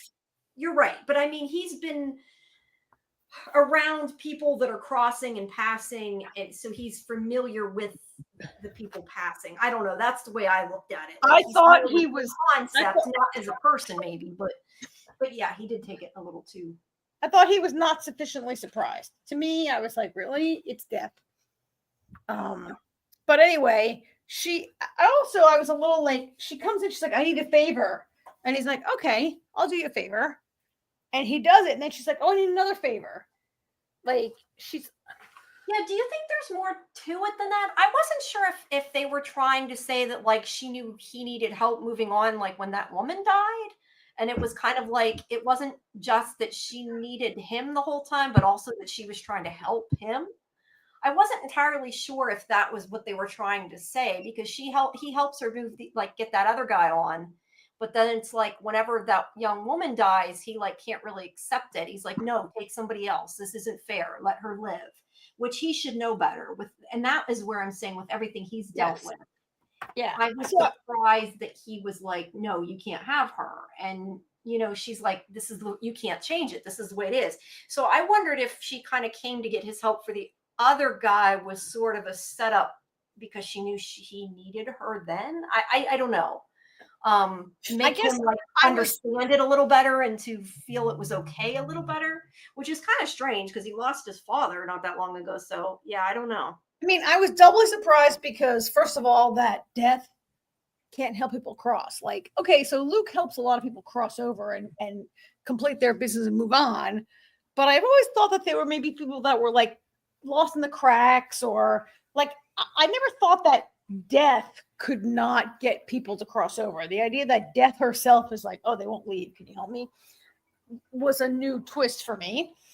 Yeah, unless it's like maybe just that she can, but then it's more violent and not easy on them. Maybe she didn't. No, I don't know. I mean, death. I'm not sure that death isn't a villain necessarily in this. Death is just the angel of death, right? And it's your time and whatever. But secondly, yes, Jamie, I was also surprised that Luke was like, don't take her. Like, of all the people that Luke has had to cross over, why this one person? He's like, oh, don't take her. She's a good person. What does she have to die? Like, Luke, are you kidding? Like, we've seen so many people that. Yeah, I mean, I know she had a young kid and she wasn't that old, but yeah, I didn't quite. I mean, I don't think she's not the first young mother, right? Like, it was kind of weird that Luke was like, I mean, we've seen him help children cross. We've seen him help other kinds of people cross. People were murdered. People are misunderstood. Like, for him to suddenly be like, why, Madison? Let her live. And Madison's like, whatever, it was her time. She's dead. I can't help you. Sorry. Like, Madison was correct, right? Yeah. Yeah. I don't know what was so special about her. Like, if it had been her, I can't think of her name. If it had been her, I would have understood. Oh, Megan, if it had been Megan? Yeah, if it had been Megan. Because he's in love with her? I'm so sick of her. Why is she in the show? I know too. I don't, their relationship is over and like he needs to move on. But aside from that, like if it was her, I would have understood it a little bit better. The other woman, I don't understand the connection he had with her. Yeah. Luke, that was a little confusing for me. For Luke to have one of his clients, like, young mother, young child, but Luke has crossed a lot of people. And is it maybe something about Luke now that he's not comfortable with the role that he plays? Maybe. I don't know. Yeah, I don't know. All right. Well, so that's the like we said, more the B storyline. Yeah. And the other part is that Augie is helping him out right now because he's. That was like the C or D storyline. Yeah. Yeah. And that and that he tries to get him to hire that other guy. That was the other part of it. Which became a bigger deal. Yeah. Yeah. This guy. He wanted him. Yeah. But then we have the A storyline, what I would consider the A storyline, which is with this guy. Oh yeah, he's like a banker or something, right? Yeah. I'm gonna flip to the other folder of And things I have here. Yeah. he's doing a housing development. He wants to tear down this house and build a new house. Is his deal. I don't know if she's just helping him or he's working for their company too. I was a little confused by that part. I don't I know think how she's the important it real was. estate broker. She sold him this piece of land, and he says, like, I can't tear it down. And she's like, oh, that's why it's so good that you work with Roman in Ireland, because we can help you work through all these zoning issues. She says that in that scene, which is a little whatever. So that's why she's sucked in. And yeah, you saw that. Yep. Yeah. So he gets, let's see, he ends up in the barns. He goes into the barn and they attack him, right? Yeah. I don't have a pic. And he's unconscious. But and then Susan comes in the barn and finds him laying on the ground, right? Yeah, there's this guy and this woman. These are all the dead. Yep, they're both dead. They're both ghosts. Yeah. And basically the idea is that they lived on this farm and they were told by the bank that they were like losing the farm. And they got really mad. Oh wait, I do have ones of him in here somewhere. So they attack him because they think he's the banker. Because they're reenacting. They're reenacting what happened. Yeah, they're reenacting it probably over and over again. So they knock him out because they think he's the banker. And then she's trying to get away. And the only reason she's able to get away is because that guy, the one that I showed that was in the other folder, that's helping. He made himself worthy of the job by making himself needed. He's the wannabe assistant. And he's like, it's not clear why he wants this job because he's like a genius computer guy, right? Yeah, I think he knows it's a good job. And I'm assuming he's like a it's not a good job. Everything that's said. At least that was not a good job. It's a receptionist at a real estate company. It is not a good job. And it is not clear to me why a genius computer guy would want this job unless he knows something. I don't know. I was under the impression that like maybe he was interested in the weird stuff because he was friends with Augie, so he knew some stuff. Which means he might know more than, I mean, they present it as a real estate job and that he has to do some real estate. And he says, what? And he has no mobility, but at the end, you see him spinning around in the chair. And he's like, yes, right? He's very excited to get the job. He definitely. Yeah, I don't think. Am I wrong? I didn't think he wasn't mobile. I thought he was agoraphobic. That was the idea. Yeah, he's agoraphobic. But he's going to basically take over Phil's job. I think is the. Yeah, all right. I have some issues here, but we can go back to the farmy story if you want to finish the farm story first. Yeah. So she finds the eviction notice on the scarecrow and tells them they're not being evicted, basically.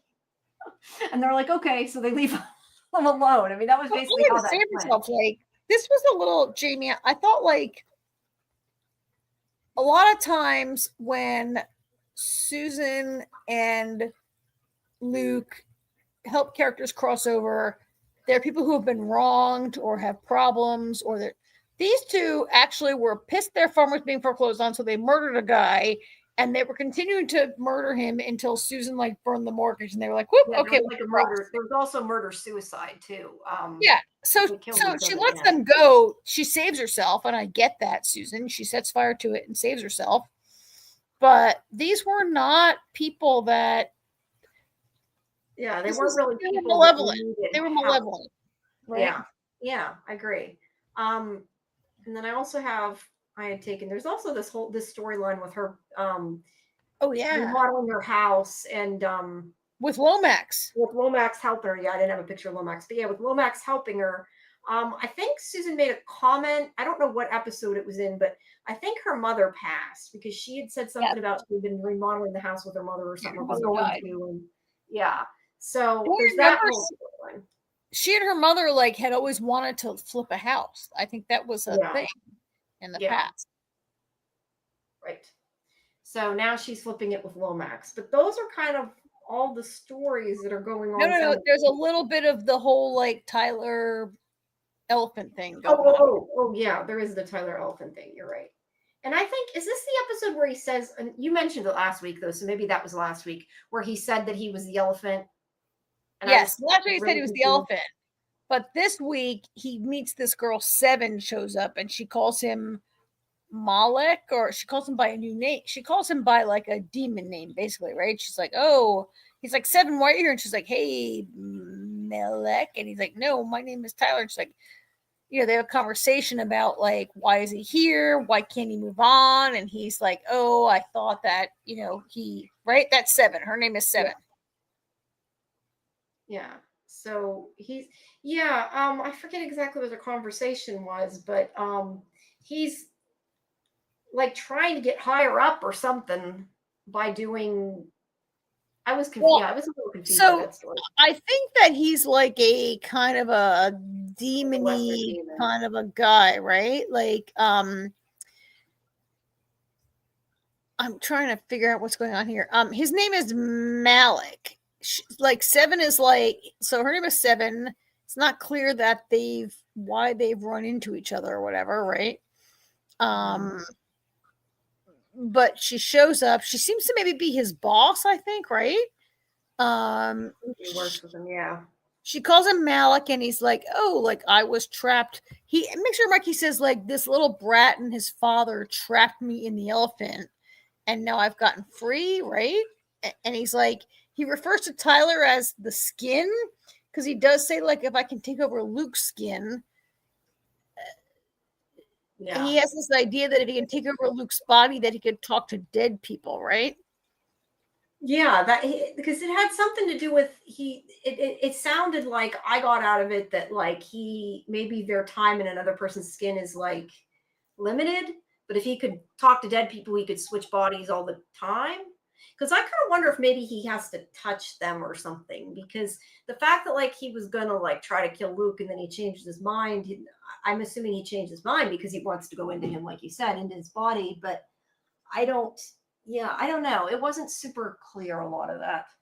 I'm assuming that. I mean, that seems to be like an overarching storyline, of course, right? Because we've seen Tyler already for a couple weeks. But this whole oh, I mean, she calls him by this name Malik. I feel like she mentions like 2 or 3 other people, which makes me think they're a bunch of demons or whatever. Something evil. And he says like, oh, Luke can touch through the veil. If I could take his body, I could like have a whole other like opportunity or whatever he says, right? Yeah. I'm wondering a little bit like where they fit in with Death. And Luke now is maybe friends with Death. And does that help him or hurt him with these people who might be coming after him? Not people, Tyler's coming after him, right? But obviously, like Seven, whoever she is, has no problem with it. I don't know, but every time you say that, I think of 7 of 9. When you say that. I always think of like on Seinfeld, George had this idea that he wanted to name his daughter Seven. And everyone's like, are you crazy? He's like, no, 7, it's a great name. But 7 of 9, yeah. Sure. Yeah. So anyway, lots of mini stories going on in that episode at any rate. Hopefully they'll come together in the next few weeks. Yeah, but it's getting, I mean, like we didn't love the first episode. The second and third one, I think, were pretty good. Although there was, like we said, there was kind of a lot going on in this episode. I don't know that it mattered. I mean, I felt like it moved pretty quick. It's just when we're breaking it down and like looking at them, like, why were there 4 different storylines or whatever? Like there was a lot. A lot, yeah. But, you know why? Because there's so many characters. There's too many characters. Yeah. And they just added a new character this week. What the hell is that? Yeah, I don't know. But I'm glad that Augie's back. I mean, that's a positive. Yeah, but he was barely in it. Like, let's pare it down, get him in it more. Yeah, or maybe like even do like one episode with more of one. Like they had a lot. They kind of did Luke and Susan. Like they could have had like one episode that was more Susan, one episode that was more Luke. Yeah, like, maybe that would work better. I don't know. Mm-hmm. But at any rate, we got somebody. It seems like to replace Phil, and Augie is back. That's a good thing. But yeah, there was really a lot going on. So, but like I said, I thought it moved pretty fast. I mean, it didn't bother me that there was multiple storylines or anything like that, but yeah, there was a lot going on. All right. So let's go to the craziest maybe episode of the week, Daredevil.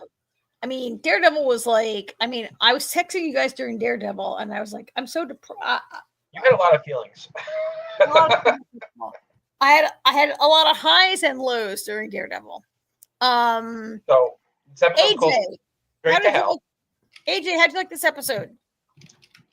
I liked it a lot. I thought it was really, really good.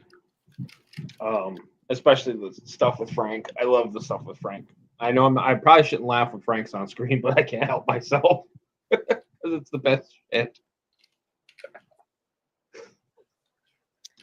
Violent, yeah. I mean, the whole thing was such a whirlwind. I mean, there was so much going on at times, and then other times, like, so something I wanted to point out to you guys was it's not explained completely because you guys didn't see the first 3 seasons, but the avocados at law when they were going through Foggy's old stuff. Oh yeah. That little plaque, the avocados at law, is funny because back in season 1 when they were trying to decide what to call their law firm, they were drunk, and Foggy was really drunk, and he's like, "We should be avocados at law," and Matt was like, "Avocados? Why avocados?" And he's like, "Because it means lawyer in Spanish." And he's like, "You mean avocados?" Yeah. But Foggy was so drunk that he was mispronouncing. Yeah, I should have sort of explained that. So that's why that little fun thing there. But yeah, I mean, this you could tell that, you know, it was like you could tell that this wasn't, knowing that we already have a season 2. You could tell that this wasn't going to end. And only 2. It's over after 2. Says who? I know. I didn't do that.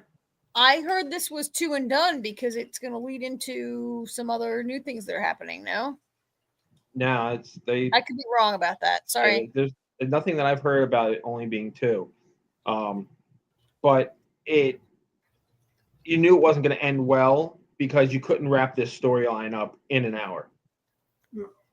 So I was wondering what, you know, I had a pretty good feeling where this was going to go with Fisk. How long was it? Was it only an hour? It felt like 5 hours. Actually, it might have been a little longer. It might have been like an hour and 10 minutes. It wasn't just a strict hour. I do remember seeing that it looked longer when I started playing it. Yeah.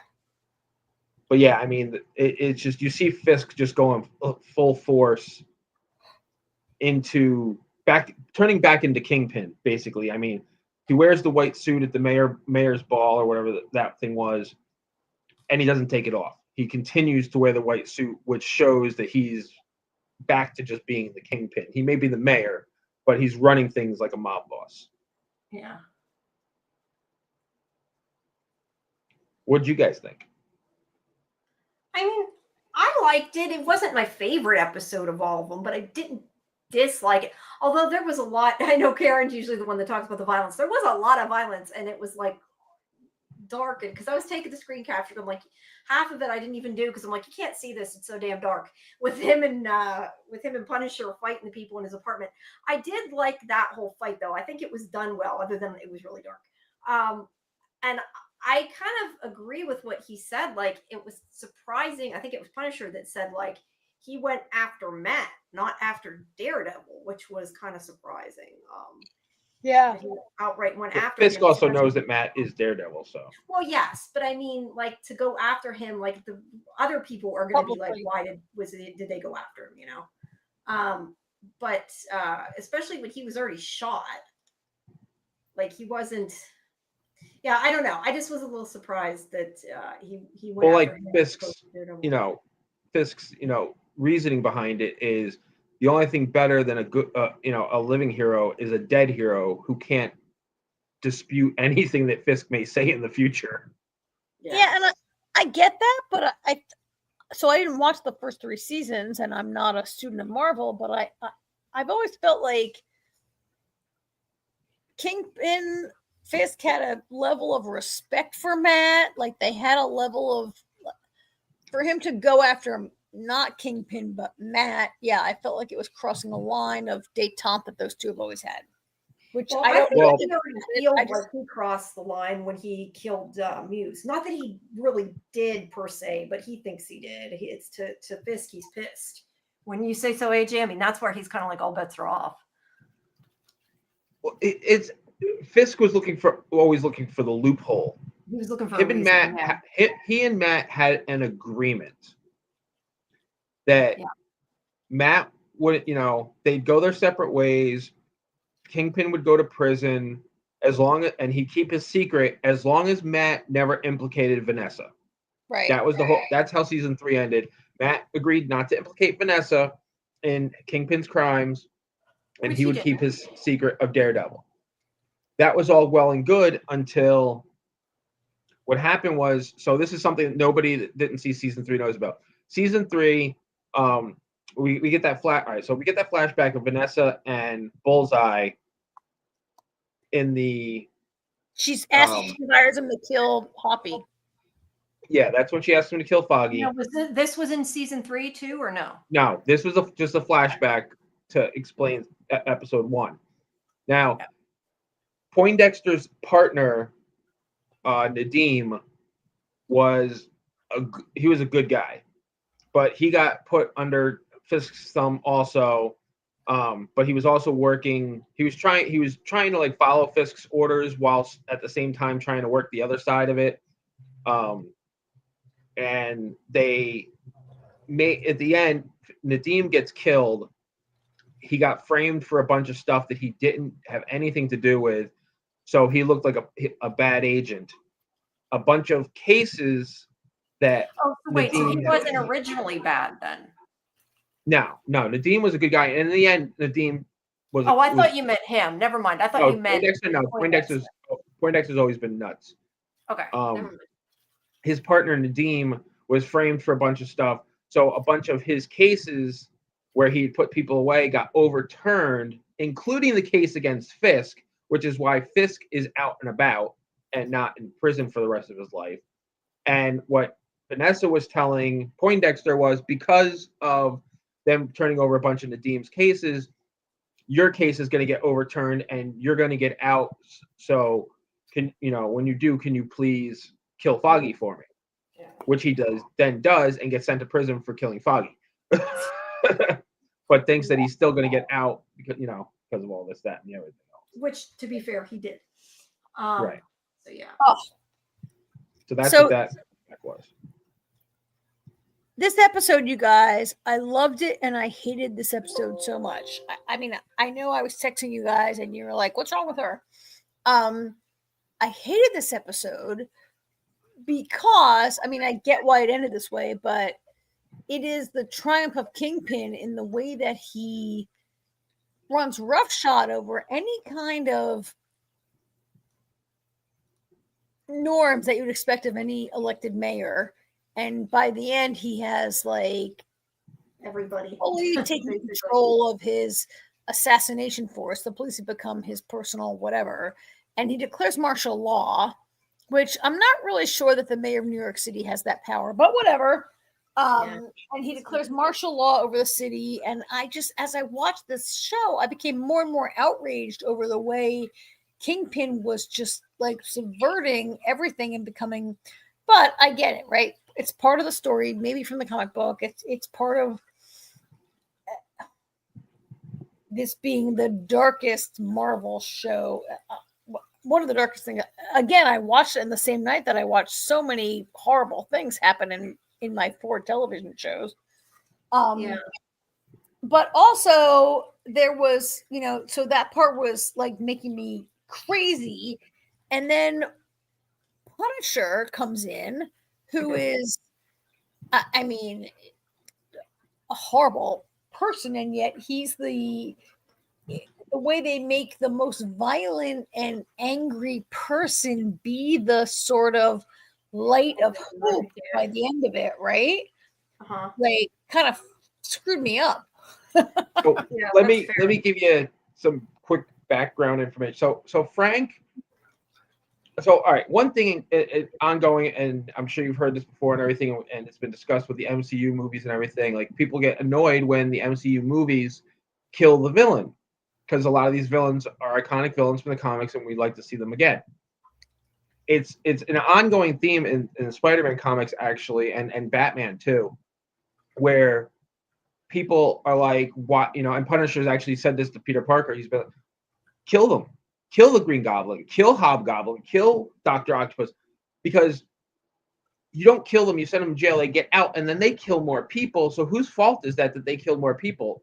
Theirs or yours? It's an ongoing debate in But isn't comics. that's Daredevil's entire moral dilemma in this season, is that he doesn't want to. He wants to. Daredevil, he doesn't kill people. Right? Yeah, exactly. Whereas Frank is of the mindset, no, I'm going to kill them because then they can't hurt anybody else. And Frank goes after some pretty bad people. He's, a lot of the Punisher's run in the beginning, he went after, because of what happened to his family being killed by mob bosses and stuff. He focuses on the mob, and he kills a lot of people in the mob. And it, eventually through the Punisher's run in the comics, it branches into other aspects and everything. But this is right up Frank's alley. He's like, these cops, and that's what drives him nuts. And there's some real world implications here where people started misunderstanding, like that scene where Frank is tied to the chair and they're like, we'd be honored if you join us. And he's like, you don't know me. You don't know my pain. You don't know what I'm about. You think you know it. Frank hates any type of corruption. He's not going to attack a cop if he can help it. He'll beat up a cop if he has to get out of a situation. But he, a good cop, he's going to do everything he can not to hurt them. These guys, cops, he'll kill them. He doesn't care because they're evil, they're bad. They are against everything he stands for, and that them having his symbol on their chest disgusts him because they're coming off as, oh, we get it, you want to fight they're everything he hates about the system. And he, which started happening in the real world where people started using his symbol as something good, and the comics industry was like, nobody understands what the Punisher stands for anymore, which is why they actually changed his symbol in the comics. But I just thought that was such a great scene when he was like, I wouldn't piss on you if you were on fire, because you guys are not, you're missing the message, is what he's basically telling them. I wanted to interject something before we get too far away from the one thing that I was surprised about in this episode was with Sheila. I kind of figured the way they had it, Sheila. I kind of figured the way they set it up. I think I kind of figured when this happened that she was going to tell, because of the way they did it. And they had her standing outside his office and she told him totally. But I was surprised because I kind of felt like she was the one character who was the morally. She's been the voice of reason. She's been the good angel on the morally good character, quote unquote, for the story. And the fact that she is letting him corrupt her, I was just surprised that happened. I did figure at this point that she was going to tell on him, but I was surprised they went that way. But what actually kind of surprised me more, and I wanted to ask your opinion, is later on, whenever they're having the conversation, we have a picture of it here somewhere. Whenever Daniel is telling everybody that they're going to do what he says, I think it was during that scene. Maybe it was during the end scene. I can't remember. I have a picture. No, it must have been here. Maybe it was whenever he squished his head. It must have been after, because I have pictures of it was when she was. You mean when she was standing outside the room? No, it was during this scene when he was going to record stuff. Because they showed her and she's just like, this is too much. But I even thought Buck kind of looked like he was not sure that maybe he made the right choice. I don't know. Buck's evil through and through. He is, but I don't know. I kind of felt like he was a little. Yeah, I didn't feel that way at all. I don't know. I wasn't sure. Not about him. Sheila, though, I feel like Sheila's terrified for her life. And if she had to throw the commissioner under the bus to get out from under it herself, that she did. That's what she did. She's Yeah. terrified. She being on the inner circle, seeing the direction this is going, seeing what the Kingpin is doing. She decided for self-worth. She decided, I'm going to save myself. I'm sorry, but me and my family are more important than you at this point. She's terrified. You can see it in her face. Yeah. Yeah, she's definitely terrified. I just thought when she looked at him that he seemed a little like a little unsure to me. But if you say she's evil, you know more than I do because you've seen the other. No, Buck. I mean, I just comics. everything we've seen with Buck, he's evil. No, I just thought that look. Right-hand dude, yeah. Yeah, no, I just felt like that one scene whenever she looked at him, and also Daniel. Oh yeah, Sheila looks, and yet Sheila chose to sell out the commissioner, whose name I forget. And then he's murdered really before her eyes, and she deserved I shouldn't deserve it. He didn't deserve it, but like, what do you think you were doing? Like,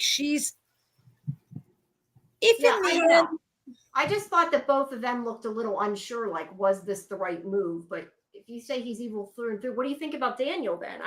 He's gone to that dark side, but I almost thought they were kind of all sharing like a secret look in this scene. Like, I don't know if he's gone too far. That's how I took it, just the looks they gave. But he just mopey, right? I think he's always looks mopey. Yeah. No, he's totally on board too. All right. That's how I take it, at least. That's fair. Let's see. So we get, other than the fight scene, we also have when they find the charter thing here. So that reveals that Red Hook is a free port, and you can basically send in or out you want. It's a free port. You can make all the money you want there. No taxes, no customs, no fees, no nothing. But that's why I don't understand why that was a bad thing for Fisk, because I was a little confused by why that's a bad thing. It's bad for the city of New York. It's good for Fisk that he can launder money. Like Matt says, you can bring drugs, you can launder money, you can do anything. And there's why did his wife kill Foggy then not wanting this to come out? That's what confused me, unless I misunderstood it. Oh, because if it comes out, everybody in the whole city will like go insane. But if they can keep it quiet, they can because if it comes out, they can get it rezoned. Or that too. Okay. They just want to keep it quiet and like do their thing and make money and not have they can get in trouble for it, but they don't want anybody else to know it. Yeah. Right. They don't want because once they control it, if somebody was now that he's already got his hooks in it, if anybody was to find out now, it's gonna be a lot harder to do anything about it because of what they've already done. I mean, they found a secret back door that no one's known about for 100 years, and they don't want anybody to find out, right? Yeah. Pretty much. I mean, that kind of tied everything together in a way that hasn't made sense yet, why Vanessa is doing that. And it made sense, but it was a small part of Kingpin does so much more in this episode to make him feel like Red Hook money laundering is just a minor part of his horribleness, right? Yeah. I was gonna say we have the big fight scene with Daredevil and Frank against all the others. Oh yeah. Which so much of this was so dark. I don't know how well they came out, but he gets mad because Daredevil again wants to kill people. You mean Frank? Frank. Sorry, Frank. I meant Frank. Yeah. Wants to kill people, and he's like, no. So they stop. Okay, but to be fair, Matt killed a lot of people. It's not like Matt didn't kill anyone. Matt didn't kill anyone. He knocked them out. Yeah, Matt knocked people out. You don't think he didn't kill anyone in that scene at all? No. I thought he knocked him out. He just knocks him out. But I love the one when Matt finally stops it. He's like, "Don't kill him," and he's like, "How about?" And he's like, "Fine. How about this guy?" And he shoots him. Yeah. Yeah. Before he can tell him no. Yeah. So I loved. I mean, that scene was amazing. First of all, the whole part where Matt, Matt has to escape the hospital because Buck is showing up trying to kill Matt, right? But he escapes from the hospital and he gets home. Frank shows up they're antagonistic. I mean, they're friends. They're frenemies, right? Because they disagree on violence, on how to use violence. They don't disagree on violence. It's how far you take that violence. Yeah.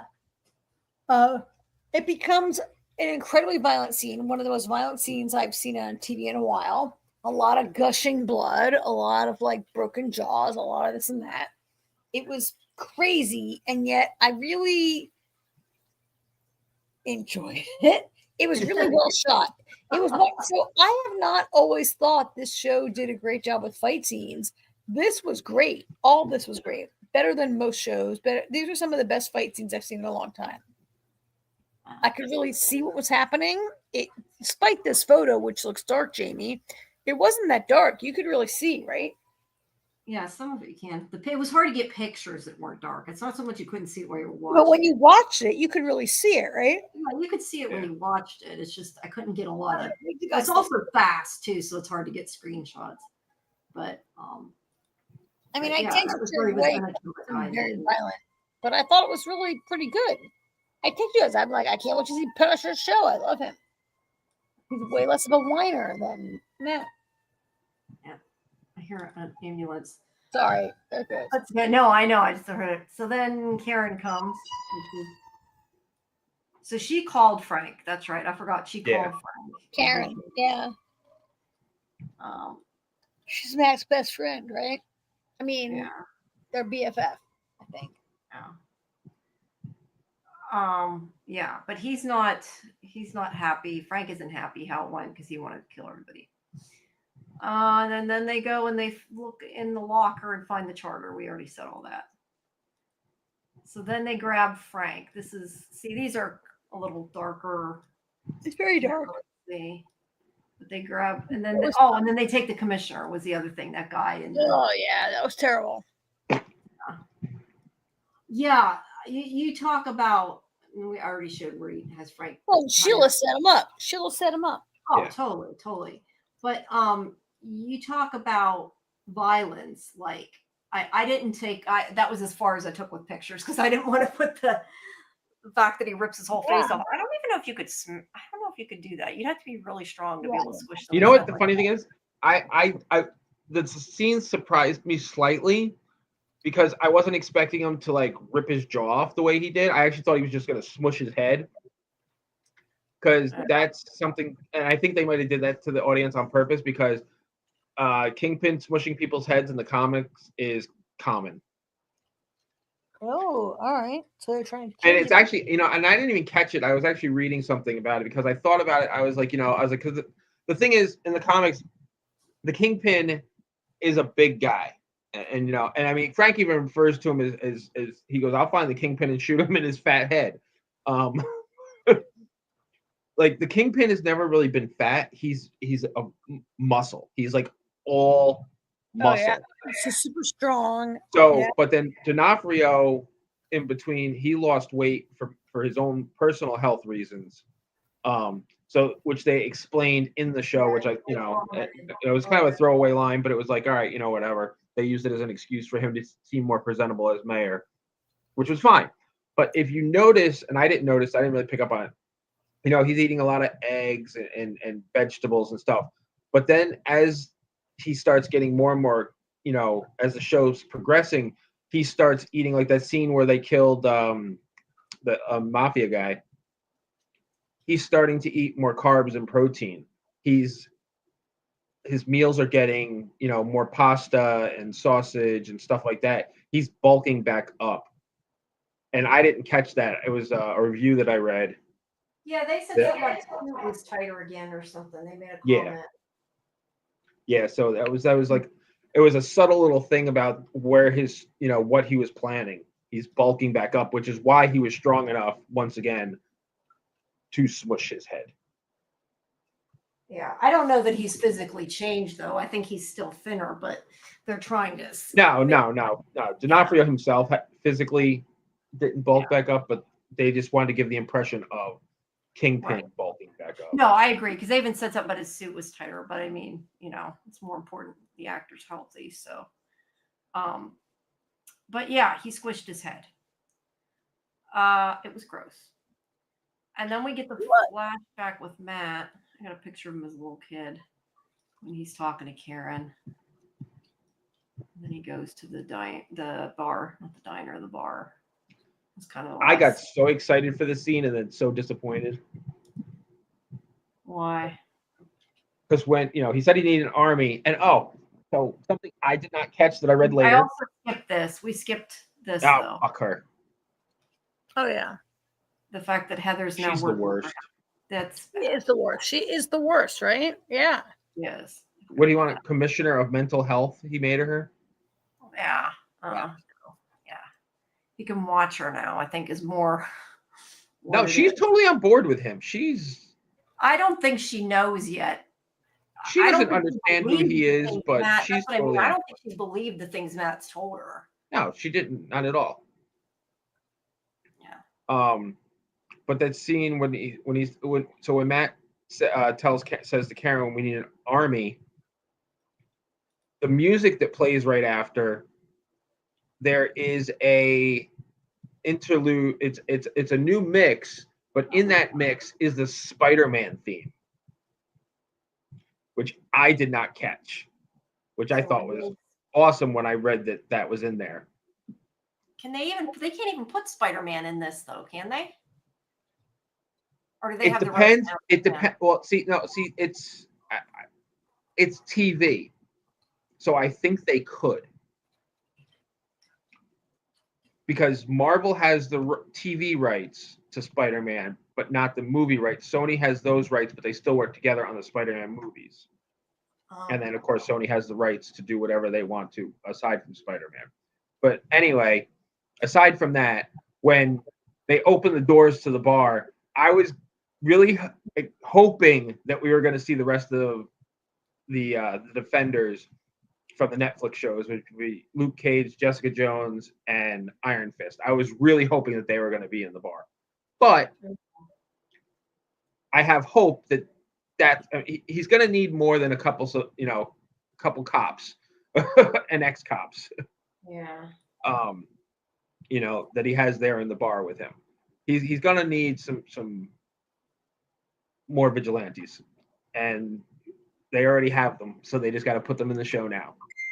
And Kristen Ritter, and they're shooting. They've been shooting season 2 of Daredevil, and Kristen Ritter has been spotted in and around the area they've been shooting. So hopefully we get the band back together. And speaking of them shooting, they're actually almost done shooting from what I understand. Oh, wow. So we're always bitching about streaming services. Well, guess what? It can be done, because they've already announced that Daredevil season 2 will premiere in March of 26. Huh. Yeah, that's cool. About a year. See, it can be done. Yep. They just have to film it ahead and then to announce it. Yeah, but yeah, they can keep on schedule. And then I guess the last thing is that he has all these people, including Punisher, in his basement or whatever. Well, they're vigilantes. Yeah. Including Frank. And they're like, you see swordsmen also. Yeah. And then they're like, I don't think they're all vigilantes though. I have a feeling some of them might be other like powerful people in the city that are opposing him. So he just said fuck it and locked them up, who didn't agree to go with him. Because there's definitely people like we see in the last episode where he's like got stuff on people and coercing them into backing his play. Mm-hmm. Yeah. What was with this cop? We've seen him twice. He isn't down with doing what they're doing, even though he's with them. I think he's probably gonna like flip or something at some point, because they showed him twice. It's possible. I didn't really pay attention to that guy, honestly. Yeah, well, no, they showed him twice. Once when he killed the other guy that was with him, killed the guy who broke into the store or whatever. And then after they showed him here, I forget exactly what happened in the scene, but they showed him. And then we get to see Bullseye again. Oh, yeah. Before we see Josie's, is a good shot of Josie. I mean, someone who I hated so much in the beginning, and I still might hate, but maybe I don't know. have to see. And then we get that shot of Daredevil. Bullseye will be in season 2. Oh, So we'll I'm get sure. Yeah. And then we get the bonus scene with Frank and that guy was so stupid. Well, I was laughing. I'm like, I was actually yelling at the guy. I'm like, what do you? I was like, I want Frank to escape, obviously, but I'm like, is this guy really? I'm like, this guy is stupid. You don't shake the hand of the Punisher. Like, what are you doing, buddy? Yeah, did not go so well for him. But anyway, so he'll be able to get out. But yeah, he had to escape for his movie special. Yeah, true. Alrighty. Well, I think. And there was one other Easter egg that actually connects to the movie side of things. But right before the power went out, on one of the billboards in Manhattan, there was an ad for Pim Van Dyne Foundation. Oh, I didn't see that. Which is Hope runs the foundation. Yeah. The Wasp, in case you don't know what I'm talking about. Yeah, I know what you're talking about. I just didn't. So. Alrighty. Anything else, ladies? I don't think there's anything else about that. No, I mean, I'm just shocked at myself how much I can't wait to see where this show goes in the future. Something that I complained every week that it was boring for like at least 6 weeks, right? Now I'm like, oh my God, I can't wait. What's happening? Yeah, you want to know what happens now? Yeah, it's gotten better. It has gotten better. I want to see more. Oh, and something completely separate. Karen, you're going to love this. I read that they are making a Godzilla -1 Part 2.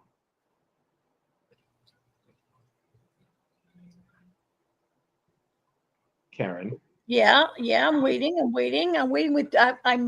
waiting for you to drop it on me. Go ahead. Oh, did you not hear me? No, go ahead. I didn't hear you. I must have dropped out. They're making a Godzilla -1 Part 2. No, I'm not sure how I feel about that. I don't know. That movie was like a perfect movie. Do I want a part 2? Yeah, I know. I kind of felt the same. At first, I was like, ooh, and then I was like, ooh. It was so good. But it's, it's the direct, original team doing it again. So I don't think it needs. I don't know. Does it need? We'll see. Yeah. Yeah. Wow. So anyway.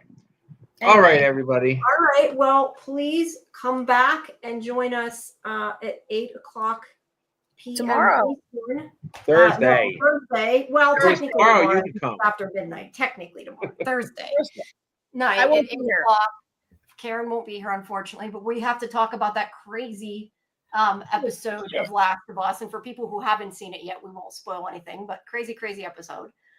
That's at 8. And then at 11, Scarlett and I will be talking about the second episode of Towards Zero. And we'll be having a watch party beforehand in Discord.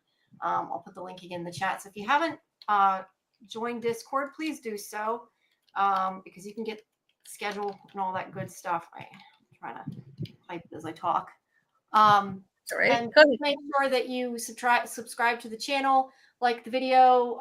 Like I've said before, if you see a video in your feed, at least click on it, watch it for 30 seconds, click like. It helps the algorithm, and it's very much appreciated if you do. And you can check out all our interviews under the video tab and our live streams under the live tab. And of course, we have live streams, recent ones for From and Yellow Jacket interviews and Severance, and then we have a lot of other interviews over on the video tab for everything else. Still more stuff coming for Leverage and now Murder Bot. That's the next thing that there's going to be interviews for. And and then Scarlett and I are going to be starting some other shows soon. I believe we're going to be covering the Librarians and some other stuff. I don't know. We're discussing, but all that schedule will come out on, of course, on Discord. But yeah, first join us on Thursday. We want to talk about The Last of Us. I know what people were asking us tonight in the chat. Like, that's not till Thursday. But yeah. Give people time to watch it and digest it and think about it. And wow.